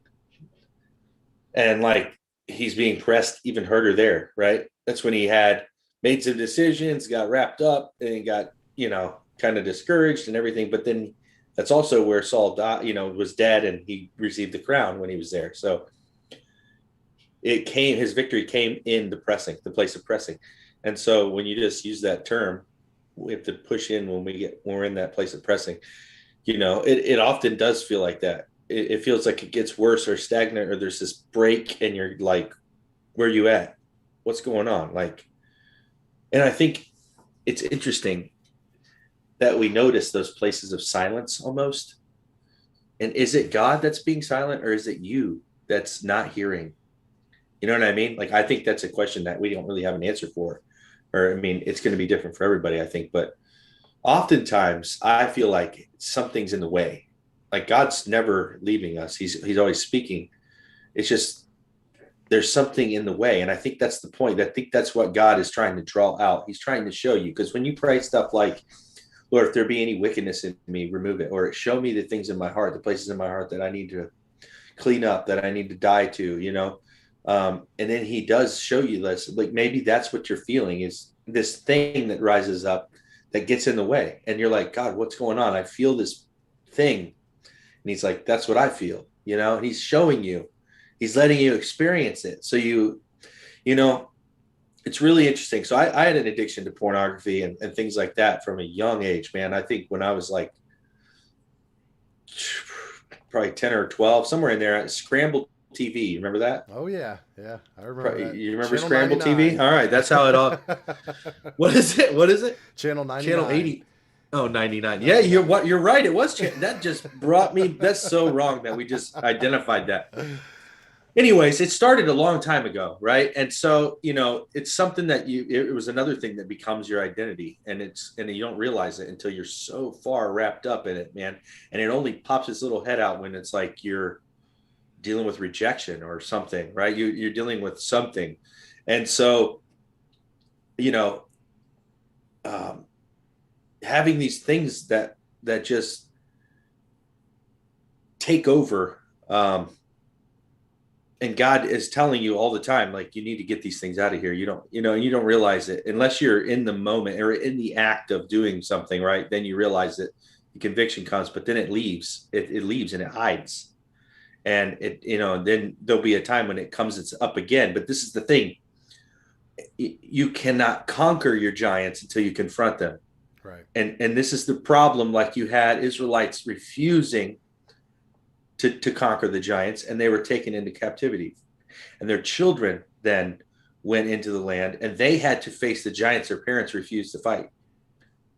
So you always get back to these giants. And so this is a metaphor for a lot of things, but mainly whatever addictions you have, whatever you have in your life is passed to your kids, whether you like it or not. That's how it works. Generational iniquity, man. Because this just brought this to my head though, but it reminded me so much of this. Did you have the video for the Kandahar giant? Talking about that? Yeah. Because that reminded me of when they're talking about when they first saw their giant, they were paralyzed. Yeah, that's why I wanted to show this, because it's one of the coolest stories ever. Because then it wasn't. Maybe we should talk about this further after do you have it up? Yeah, I'll show you. Yeah. So let me preface this, because I think this is awesome how God works this out, because he's had me in this place, right, where I can't figure out what's going on. And I'm just kind of fumbling along, trying to do what I normally do, but having to do with all this other stuff that I'm like taking issue with and trying to figure out if I'm doing the right thing. And everything's not as clear as it normally is for me. And so I'm just kind of going through the motions, which, I mean, sometimes it feels bad that we're just going through the motions, but it's not always bad. You know, this is how muscle memory is built. You allow your instincts to take over and you just do things.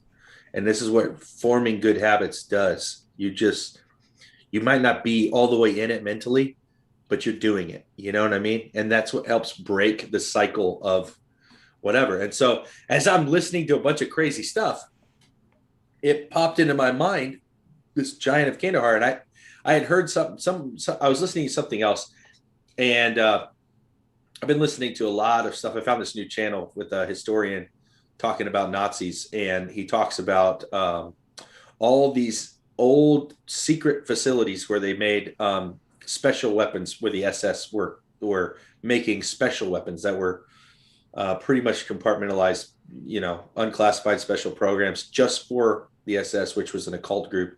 So it's like, you know, secret weapons, you know, occultic secret weapons. And he's going into all their facilities and doing all these different things. And anyways, as I was listening to all that kind of stuff, I got looped back into this cycle of giants and Nephilim and things like that. And I heard the Kandahar giant tale. And if you've never heard this, and sometimes I think we all do this, and Aaron and I do this all the time. We know so much crap, or we've heard so much stuff, we can't even figure out where we heard it from. We're like, you know, it's like, I know I heard this. I know I saw a video. I cannot remember who did this, but like, we take it for granted because we've seen and heard so much stuff, and it's awesome. But when you tell somebody something like this, and like, I remember this is one of the coolest stories. I already knew about Nephilim. When I heard the story of the Kandahar giant, dude, I was pumped up, man. I was like, this is unbelievable. And if you've never heard that story, I'm going to play a little clip for you so you can get familiar with it. But L.A. Marzulli is the guy that I've got pulled up that's going to talk about it here. But he's talking about his movies, The Watchers. And so hopefully, I think I did the update last week, so I should be able to just share the screen. But yes, let me do this real quick. It always takes me for a minute because I got a buttload of stuff open and I don't know. Well, while you're doing this, guys, if you haven't liked or shared yet, make sure you guys are doing that for our show. We appreciate it. Make sure you like the oh, there we go. It's popping up. Yeah, let me see if you can hear the sound. Right, let me know right away. Last year, Richard Shaw, the director and co-producer of the Watchers series, was being interviewed on a Dr. J radio show. After the show had ended, Richard continued with a conversation that had been initiated by a military guy who had called into the show. One thing led to another, and this caller, who shall remain anonymous, told Richard that he was in Afghanistan in 2002 and was one of the shooters who killed what has now become known as the Giant of Kandahar.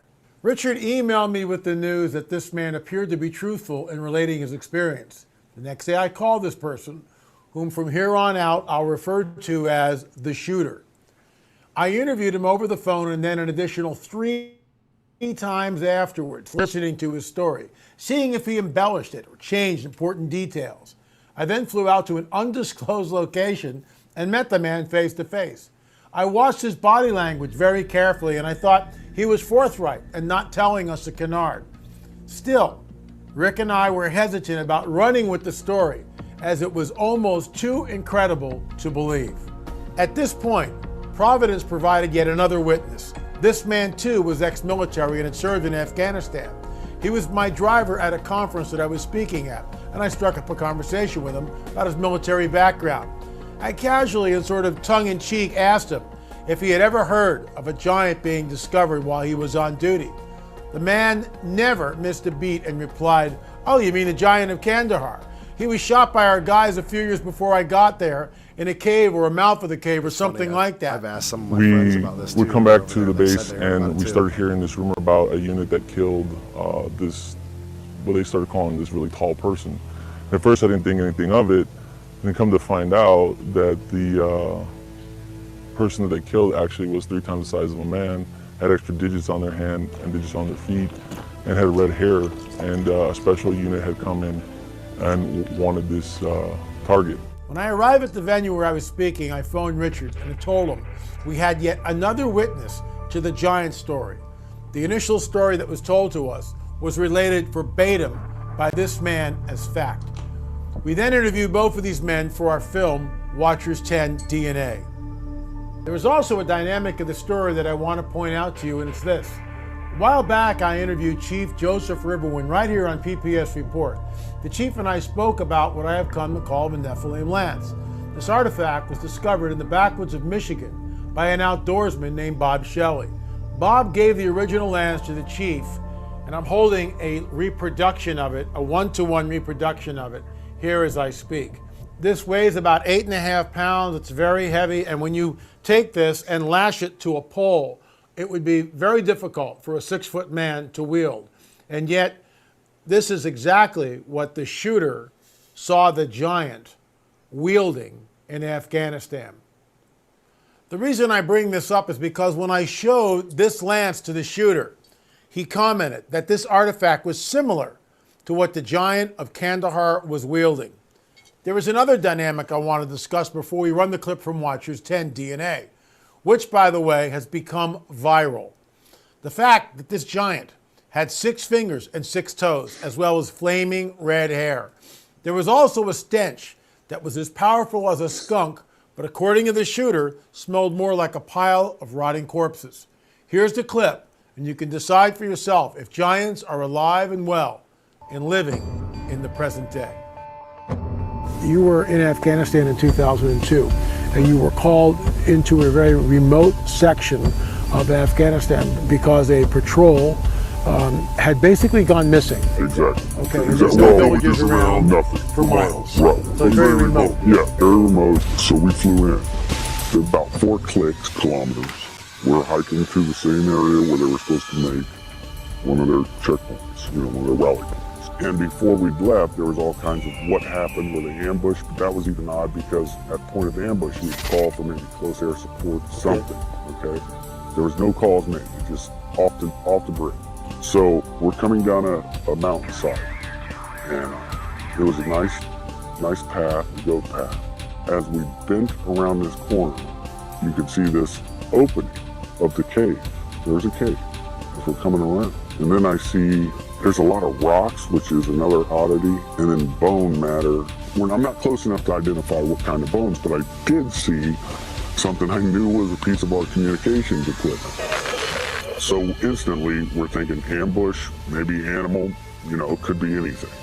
And there was enough room in front of this cave, but it had a sheer drop-off. But there was enough room that we actually got into a decent dispersal in case of ambush. You see something coming out of the cave, and it's moving with a speed and agility that catches you off guard.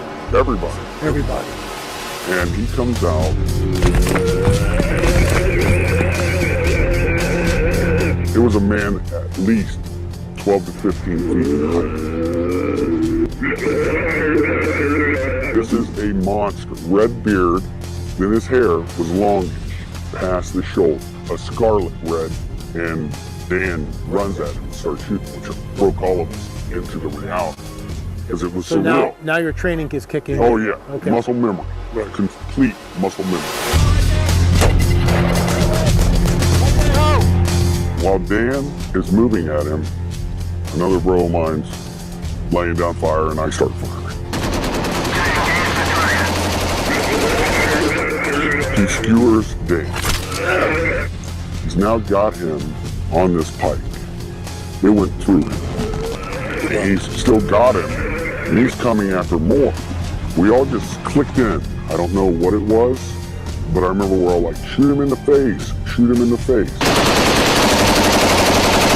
Our weapons components were in force. We had 308s, and we had Barrett 50s. This is sounding longer than it took. We're talking 30 seconds. And he's taking multiple hits, and is still moving. He talked about This giant being 1,100 pounds, anywhere from 10 to 15 feet long, and it was killed. It was apparently shot somewhere in a cave in Afghanistan, but before it was shot, it lunged at several of our troops, our soldiers. It may have even gorged somebody. It was just a bizarre story, and it just sounds like the Nephilim from the Bible, doesn't it? That's why we're so fascinated by this. First off, can you imagine actually seeing something like this, a giant this big? Yeah, crazy stuff, man. And like I said, I don't know if you guys heard me. Well, there's more to that story because I couldn't find it though. I heard later on there was a pilot, and it might be from Watchers 10. I meant where I heard it from, but they talked about flying that giant out, but then flying him to Wright-Patterson. Yeah, I remember. That's where I live, man. I'm trying to go. If you guys want to raid Wright-Pat and try to get into the bunkers, man. I think Sim in the chat said that he ran across those guys, and he was aware of it too. But I asked some of my friends who were over in Afghanistan, one of them who's not with us anymore. Yeah, they had heard about. I mean, that traveled pretty far inside of those guys that were working over there. But yeah, it's crazy stuff. But one of the things that really kind of what I was going to touch on with that story is the same thing, right? What these militarily trained guys, when this giant came out and they had to face this giant, they froze, right? Mm-hmm. I feel like we do that sometimes, if not all the time, when we're faced with our own giant. We freeze spiritually, right? And then until that giant speared one of their guys, then their instincts kicked in. And I feel like we see that a lot as Christians when we see our own sins start manifesting in our children, right? Mm-hmm. And then all of a sudden it's like, oh crap, we got to fight this. Mm-hmm. Like you start seeing that. And that's where we're at with this, guys. We start recognizing, and when we see one of our brothers or our own children start manifesting the things that we're struggling with, then it's like, it's time to fight. And this is why community and being open, as somebody in the chat earlier said, it's awesome that we can all in this chat and in this show talk about our faults and our downfalls. That's what intimacy, biblical intimacy, is supposed to be at. We're not supposed to put on a face and go to church on Sundays and pretend like everything's all right, because it's not. We live in a world that's trying to kill us and ultimately wants to see our destruction both spiritually and physically. And we need to be talking about this with each other. We need to be open. This is why we need brothers and sisters in our community and around us. Just like those militarily trained, if there was just one guy who was out there fighting that giant by himself, he would have been speared and dead. But he had other people that were there that had his back, right? And that's what we're all supposed to be doing. So just the comparisons of that military. We are a military unit, guys. We are a spiritual military.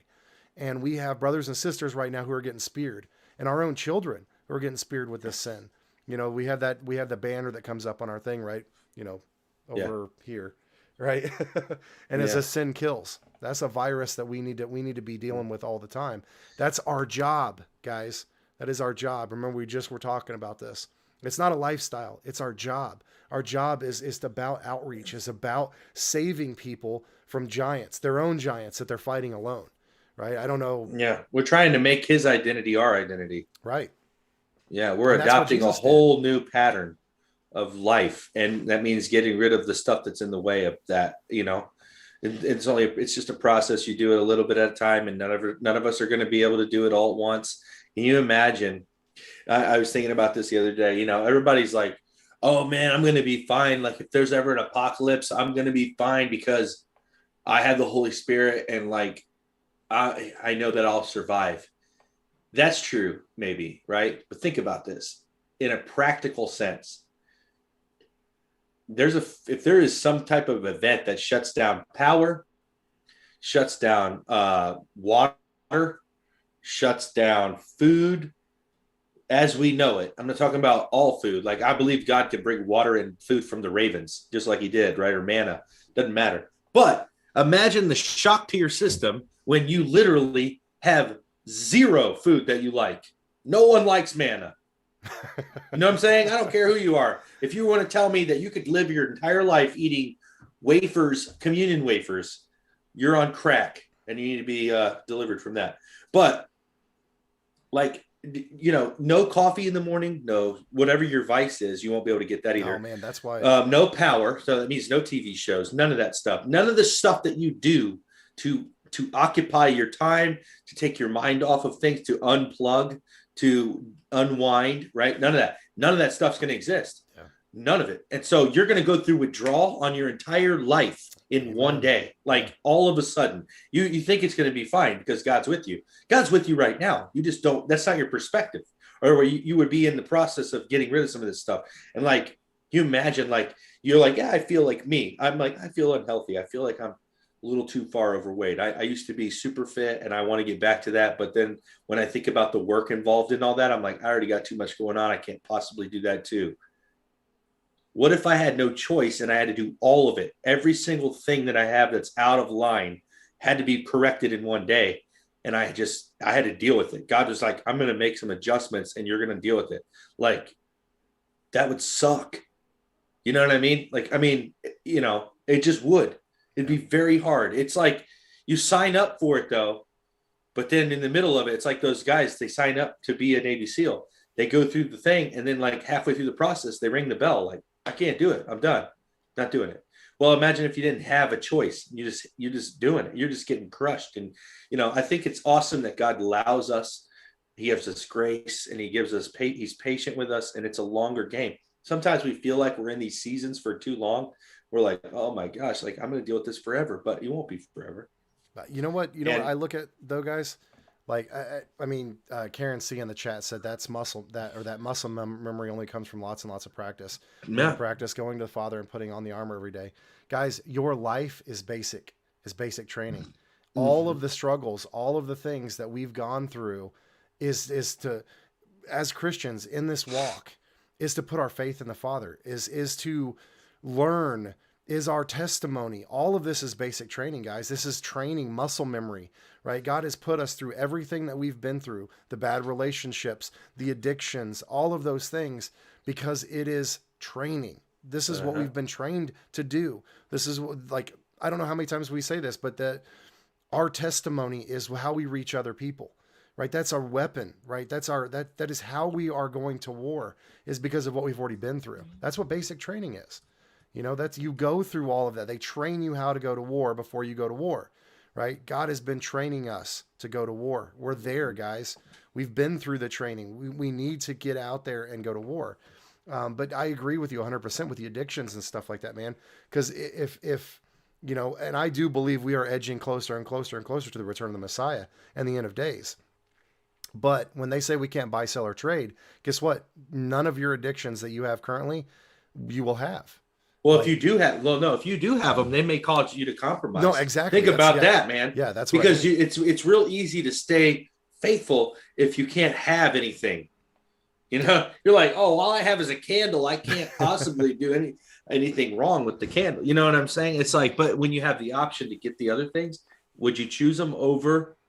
You know what I'm saying? What would you compromise our addictions to? Pull us away from the Father. Exactly. Because when you look at the remnant, though, this is what I think is amazing about this, right? They can't buy, sell, or trade, but there's still a remnant that has the ability to call down fire from heaven, to call in plagues, to do all of these amazing things, the things that Jesus talked about, right? Said, you will do these things and more, right? There's a remnant that's going to be in Jerusalem that's going to be stopping the hordes trying to attack. Well, here's the thing, too. Think about this. These people aren't calling in all this stuff out of a place of vengeance. No, but they're in a place where they don't have these addictions anymore, right? Well, that's what their heart is pure. So they're literally calling this is righteous judgment. It's like the answer. We'll be crying out for justice. There won't be any justice on the earth. That's why we're pleading for heaven, for the justice to come to the righteous, and that's going to look like, God's judgment is the same, right? It's fire. It does the same thing to the good and the bad. It's either it consumes you, for one, so you're either dead. Well, you should be dead anyways, right? We're dead in Christ, so that fire should just burn us, right? But it also, that same fire destroys the wickedness, right? So if you have uncleanness in your body or in your heart, that fire, when you're calling down God when you're calling down the encounter, you want God to be in your presence, right? that means you got to have everything locked up. Like, because if he comes close to you, you're dead. If you have sin, you know what I mean? He can't be there. So when we think about this, the last day stuff, it's like, thank God, you know, he can't be in the presence of sin. He's coming for a spotless bride. Like, he's literally going to purge us of everything, you know, whether it's easy or hard. You know, I'm sure it's not going to be easy for anybody, really. And just when you think you're, you know, I don't have addictions, or I already went through everything. I'm sure there's something, but this is why we're doing this. The more you conquer, like David faced the lion and the bear. Oh, dude, that was which to me, bro, I can't even imagine facing the lion and the bear. You know, and it's dude, if he would have never done that. That's what we're talking about, though. And I love it. We're on the same page, because I was just about to bring that up. Right? We go back in time. We look at David, when David, you know, the most famous giant story, right? Mm-hmm. And David takes on that giant head on. Why? Because he had already fought lions and bears. Guys, you have already fought lions and bears. I mean, think of all the things that the Father has done in your life and saved you from and brought you through. We should have the faith, because the Father has already done a plethora of things to get you to where you are today, that we should be able to take on any giant. The battle is here. Yeah. I mean, we should be coming in and saying, does someone not have a word for this giant?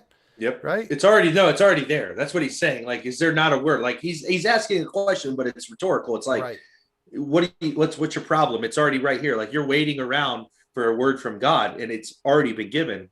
Somebody needs to do it. Someone needs to take this leap of faith, or take the risk, or walk in courage. Right. Because, like I said before, these soldiers, everyone thinks they're fearless. And he's like, there's no such thing as a fearless man. Everyone's got fear. It's good.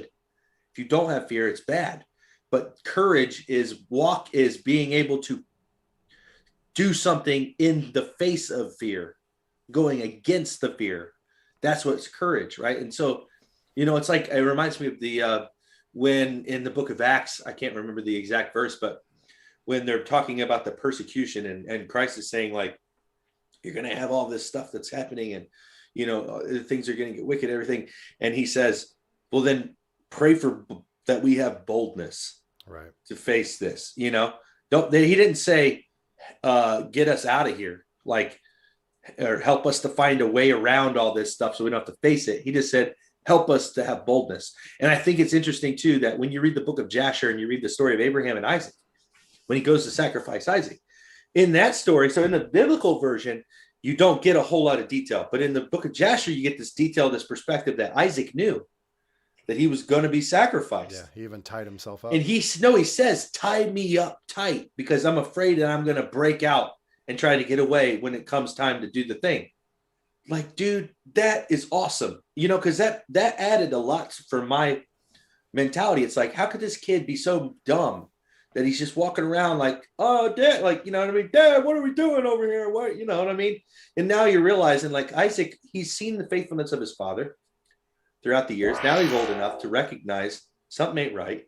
And his dad's about to do something, but he knows that he's doing it because the Lord asked him to. And so he's like, hey, I don't necessarily agree with it, but you need to tie me up good, because I'm going to try to break out when my mind changes, when it gets closer, right? How often do you feel like that? You're like, God, I'm going to give you this. And then when you're in the moment, you're like, dang, I can't do it, you know, and you give up. We need to be like, God, tie me down so that I don't try to break away. You know what I'm saying? Yeah. So whatever that has to look like. I mean, we're going to be praying these prayers like, Lord, save us from ourselves. Lord, if there be any iniquity in us, purge that. What if his purging looks like famine? What if, you know what I'm saying? What if it looks like a power grid failure? What if that's what his salvation looks like in the near future? And it's like COVID. We thought, what the heck is going on? And he literally shuts down the entire world to get their attention for Passover. You know, and some people got it and some people didn't get it. You know, and it's like, we never thought that God would shut down everything and be like, you're going to be quarantined in your house, scared of a virus with no choice, but to pay attention to what I'm saying to you, and you still won't get it. You know what I'm saying? I don't want to be that. I want to get it. You know, I know that we got a lot of stuff that we're going to see that we're not prepared for, and I don't think we can be prepared. But it's winning the little things every day, dying daily, conquering the giant that's in front of you. Right? You're never going to get past it to the next thing. If you don't deal with the giant, your kid's going to deal with it. And that's one thing that really bothers me when I look at things in my children, and I see, you know, my wife and I have these conversations all the time where I was like, man, I think she gets that from you. She's literally you, like in this area. Yeah. And she'll say that about me too. Like, he is you. And I'm like, I hate that about him. You know, it's like you look at your kid and you're like, this part of this kid, I do not like. And it's you. That's the part that's closely to you. And I think that's interesting, because if you're able to see what God's trying to show you, it's you are the reason why your child has that bondage, but you could be the one that ends it for your child. You can get that out of there. And because you recognize it, if you don't, that sucker just keeps going further down the line. And like, I love the fact that we can see that and we can conquer that. Like a couple weeks ago, I had to do a deliverance on my son. And I never thought that was going to happen, you know? Yeah. But it's weird because you're like, how did that even get in here? And it got in through me. Yeah, right. You know what I'm saying? I don't know how it got it. But that's one of the scary things too. It's like, what if the actions that you take, the decisions that you make, don't actually affect you? They affect them. So like, would you sin if you weren't going to be the one reaping the side effects of it, and if it was going to go on someone else, would that make it easier for you to sin? Or seeing them be, it's like that whole, the bad guy takes the girl and he's like, if you don't do what I want to do, I'm going to beat this girl in front of you. And they're like, don't hurt her and all that stuff. And it's like, that's the enemy, dude. He's literally got your kids. And like that deliverance that we did, the devil even said right out of her mouth, I still have her kids. Yeah. So, man, it becomes brutally, what do you call it? Like just a brutal reality check when you start to like really put this together, how messed up this world is and how big of a fight we're in. And if we can't get our mind around it, then we die slowly. It just kills us without us even knowing it. Yeah. The frog in the kettle. Yeah, but you guys know what though? Like, I mean, we're getting ready to close or getting to closing point. But I wanted to say this though, right? When we look back at the story of David, right, we should be having that mentality and the heart of David where he was at that point. When he heard about this giant, he didn't just pick up one stone, guys. He picked up 5 stones because Goliath had 4 brothers. So he wasn't there just to take on one giant. He was going with the full on, like, I'm going to take all the giants out, right? He was going to. That was the plan. He eventually had his other army, like, ends up going and chasing him down. But that's the mentality we need to have, guys, not only to take on our giant, our children's giant, our friend's giant. We need to take 5 stones, not just one. So, I mean, that's where we're at, guys. I mean, there is... We have somebody who successfully took on a giant in the flesh. We can take on giants in the spiritual, and not just one, but we need to take 5 stones. That's where I'm at. You got anything you want to add? No, what's interesting? I have something pulled up for this because I literally have something for 5 stones for defeating your giants, right? It's funny that you said that. And I'll give, if you guys are taking notes, I can give this to you real quick. It'll just help you out. But number 1, commitment. Stone number 1, commitment. Defeating your giant must first begin with determined dedication to do it, right? You have to make a physical and a verbal confrontation. Face it directly. So then stone number 2 would be courage, which we talked a lot about that. Courage is not the absence of fear, but rather the ability to act despite the fear. Bravely confront your giant, right? Whatever that looks like, whatever it is for you. Then the number 3, the stone number 3, communication. Says the strength of the Lord is what we need, but you got to communicate with your giant, right? You let it know the enemy needs confrontation with, not only the tools, but the word, right? So you're speaking to your situation.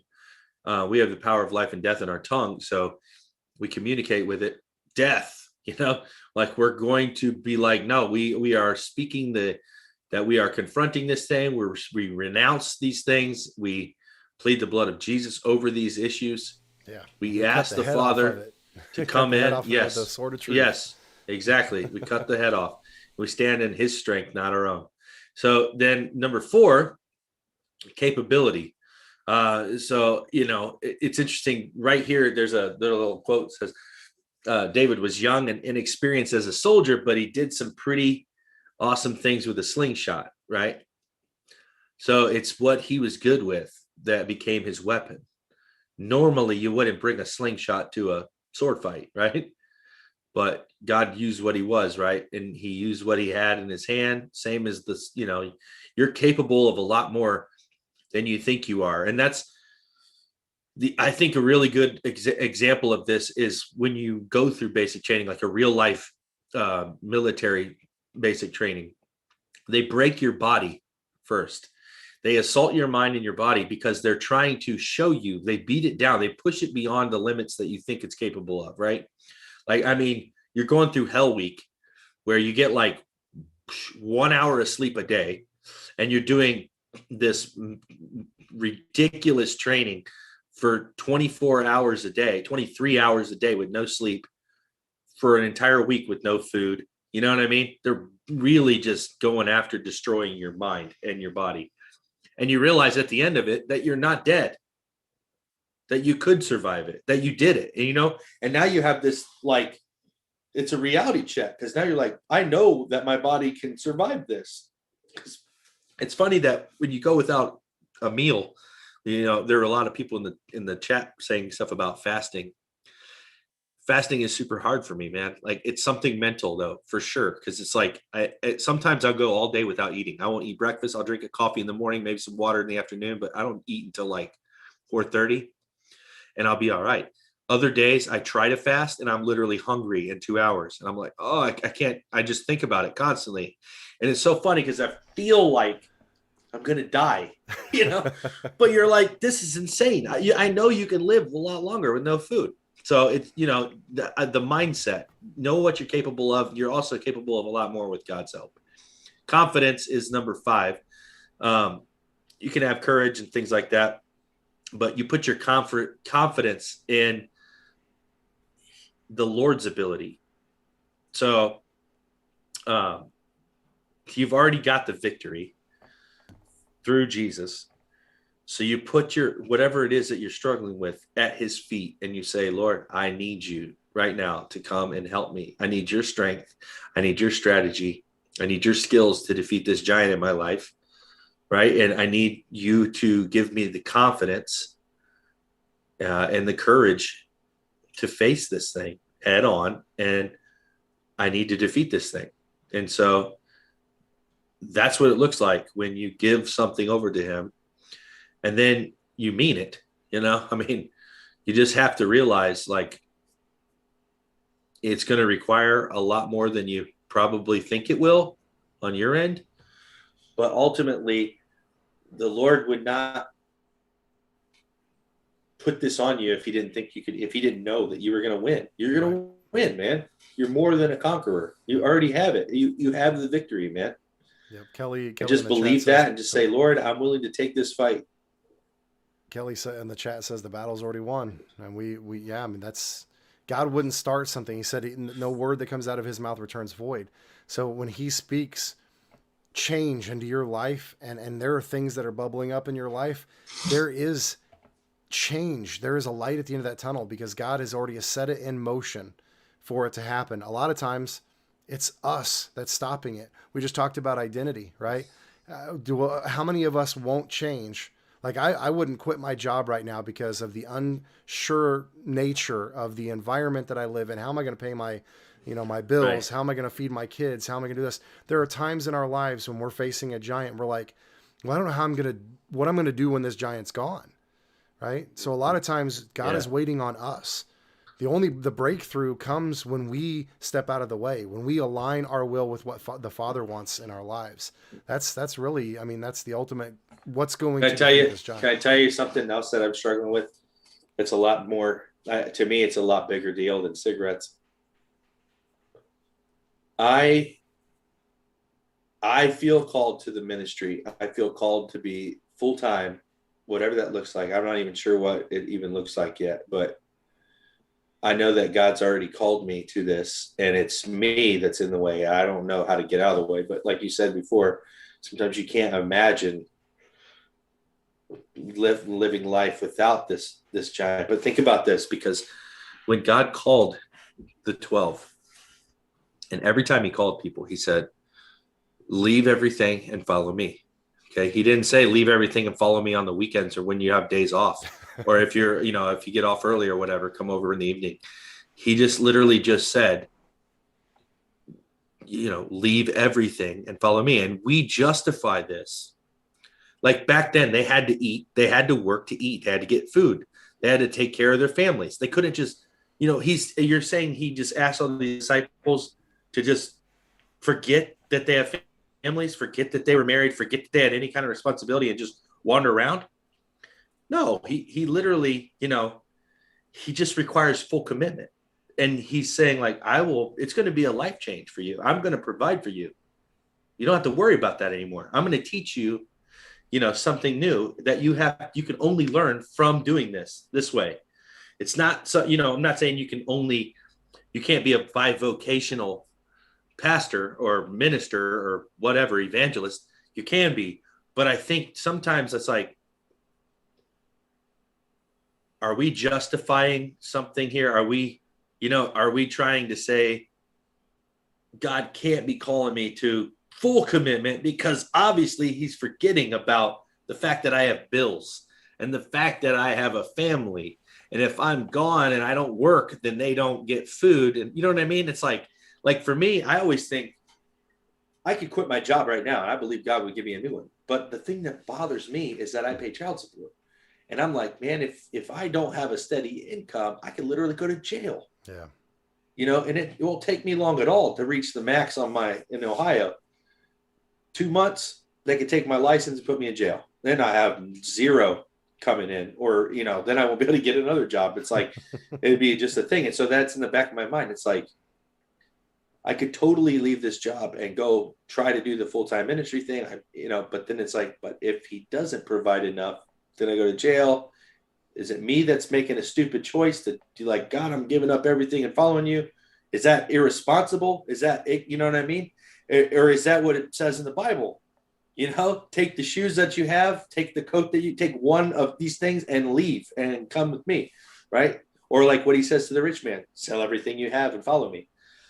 Dang. You know what I mean? It's like, God, it's really a crazy thing to think about. And I know I don't have to make the decision today, but I think about things like this. I think it challenges me to be like, God, I need to hear you. I need to hear you so well. Like, I'm going to throw out another fleece because even though I know I'm hearing God, I still am like, God, I think you could talk a little louder if you wanted to, I'm wrestling with a lot of stuff. But you know what's cool is that when we die to ourselves and we become new in him, we become part of Israel. We're grafted into the promise. And Israel means wrestles with the Lord, right? And so that is our identity. Our identity is to wrestle these things out with God. And I think it's so cool because imagine if you had a perfectly streamlined life and you didn't have issues. Who would you call? You wouldn't call anybody. You wouldn't need to. You'd just be living. I think about this with my own dad. Whenever my car breaks down or whenever I have an issue with something that I need to fix at home or whatever, I call my dad the first thing. It's the first thing I do. I'm like, Dad, this is what's going on. I got all this. What do I do? He pretty much 99% of the time has either done it before or, he has very good knowledge and insight into the situation. So he's always like, oh man, that sucks. Here's what you need to do, or whatever. But I feel like I told my mom this a couple weeks ago. I'm like, I feel like Dad kind of prays for my life to kind of go down the crapper so that I call him more. You know what I'm saying? Because we go sometimes when there's nothing broken, we end up going a couple months without talking, and it seems weird. But then you're like, man, I haven't talked to him since this happened, and that was 2 months ago. You know, it's like weird. Time just gets away from you, and you think about that with your Heavenly Father, right? Is it possible that these things are just coming up in your life periodically, or maybe not so like maybe more frequent, so that you'll talk to him? Because if everything was smooth, you wouldn't talk to him. Yeah. You know, he wants that relationship. He's already called you to it. So it's going to happen. And you can either look at it as this is part of the process of refinement, or you can look at it as, God, why are you doing this to me? You know? Yeah. And it's all in the mind. And I feel like, man, we just need to be encouraged by everybody around us. We all just need to kind of, this is groupthink, right? We need to encourage each other in love, in the faith, and in warfare. I mean, have each other's back. Help each other when they're in the dry spots, when they're paralyzed in the state of, you know, shock with their giant or whatever it is. And you're the one that reacts, and you snap everybody else out, you know?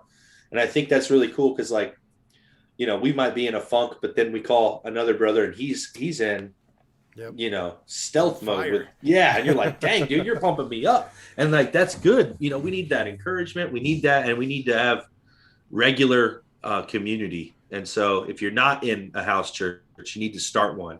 You start it at your house, man, and just start inviting people. Start sharing your story, your testimony. Do something to get actual real life people in your life. And cut. No, it's good. This is a good show, guys.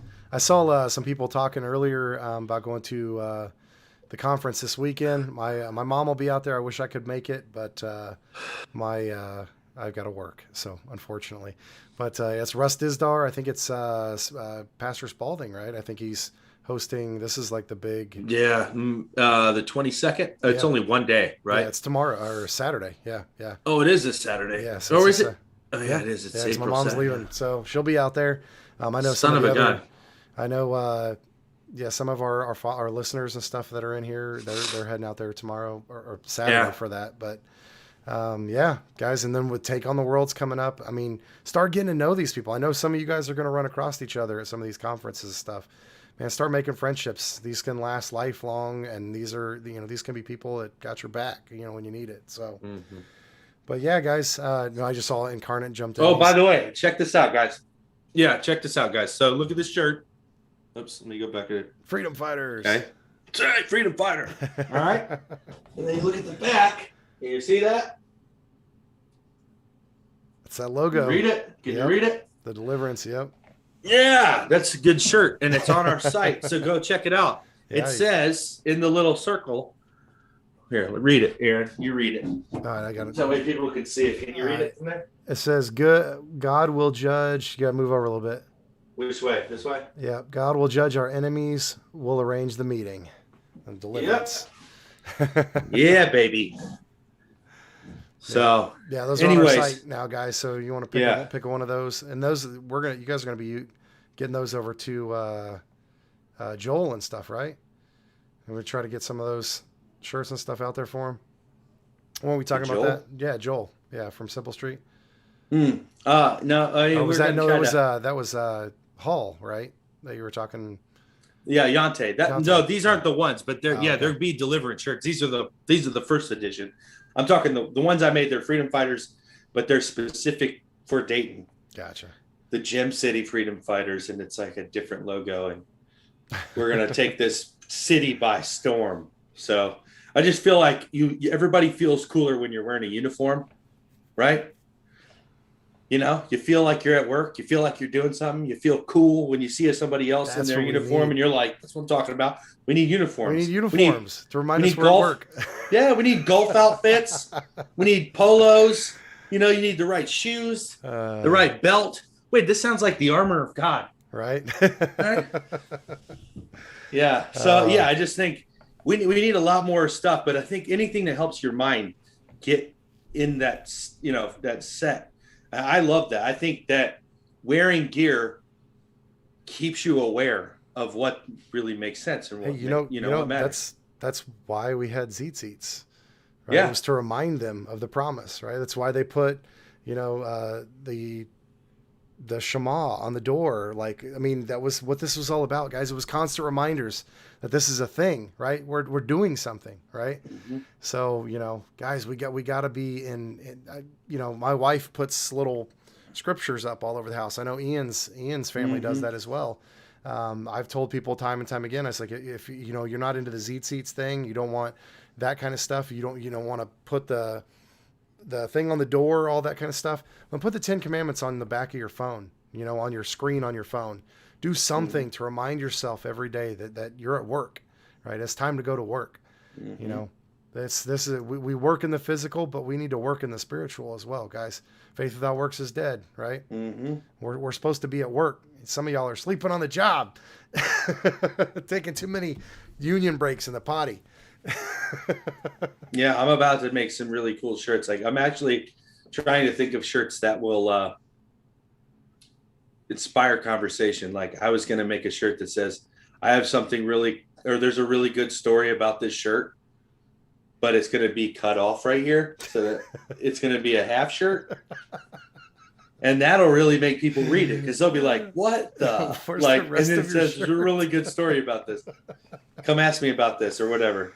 Oh, man. Hey, whatever works, man. I'm not saying everybody's going to want to buy that shirt, but if you saw a man wearing a half shirt that said, there's a really cool story about this shirt, wouldn't you want to talk to him about it?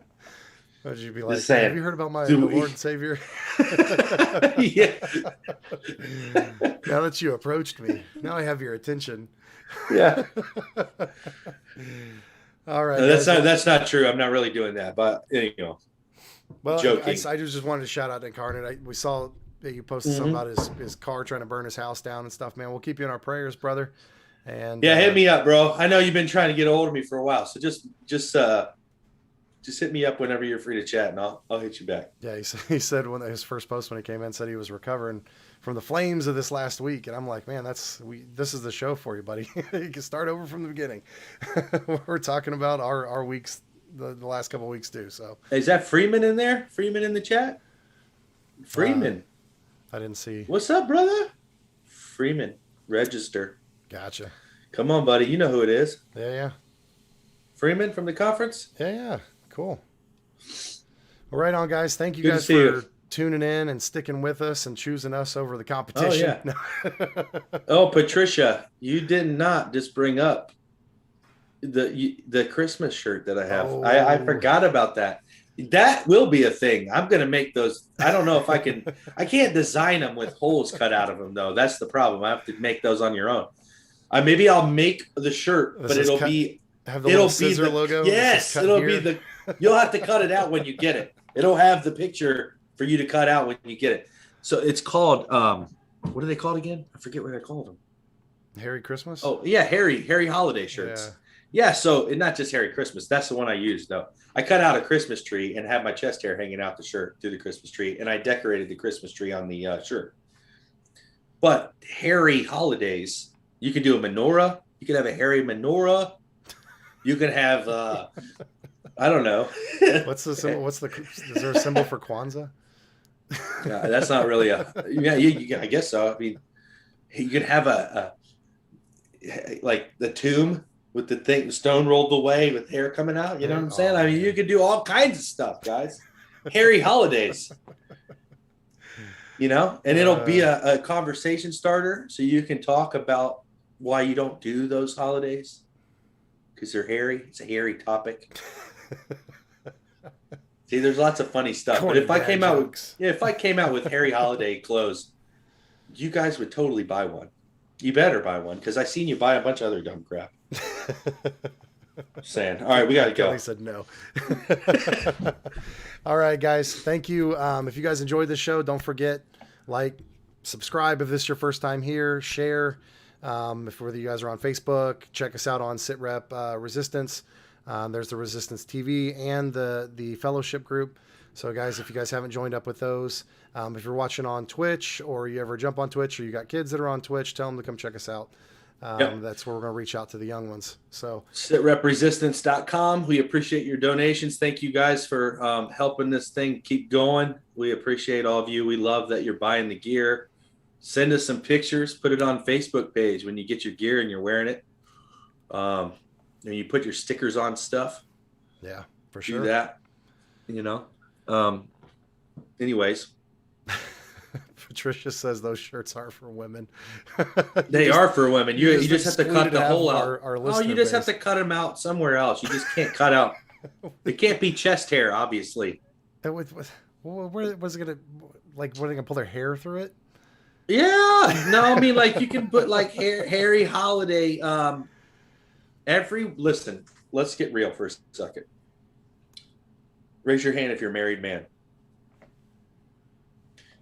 How many of your wives go through stages where they don't have time to shave their legs in the winter?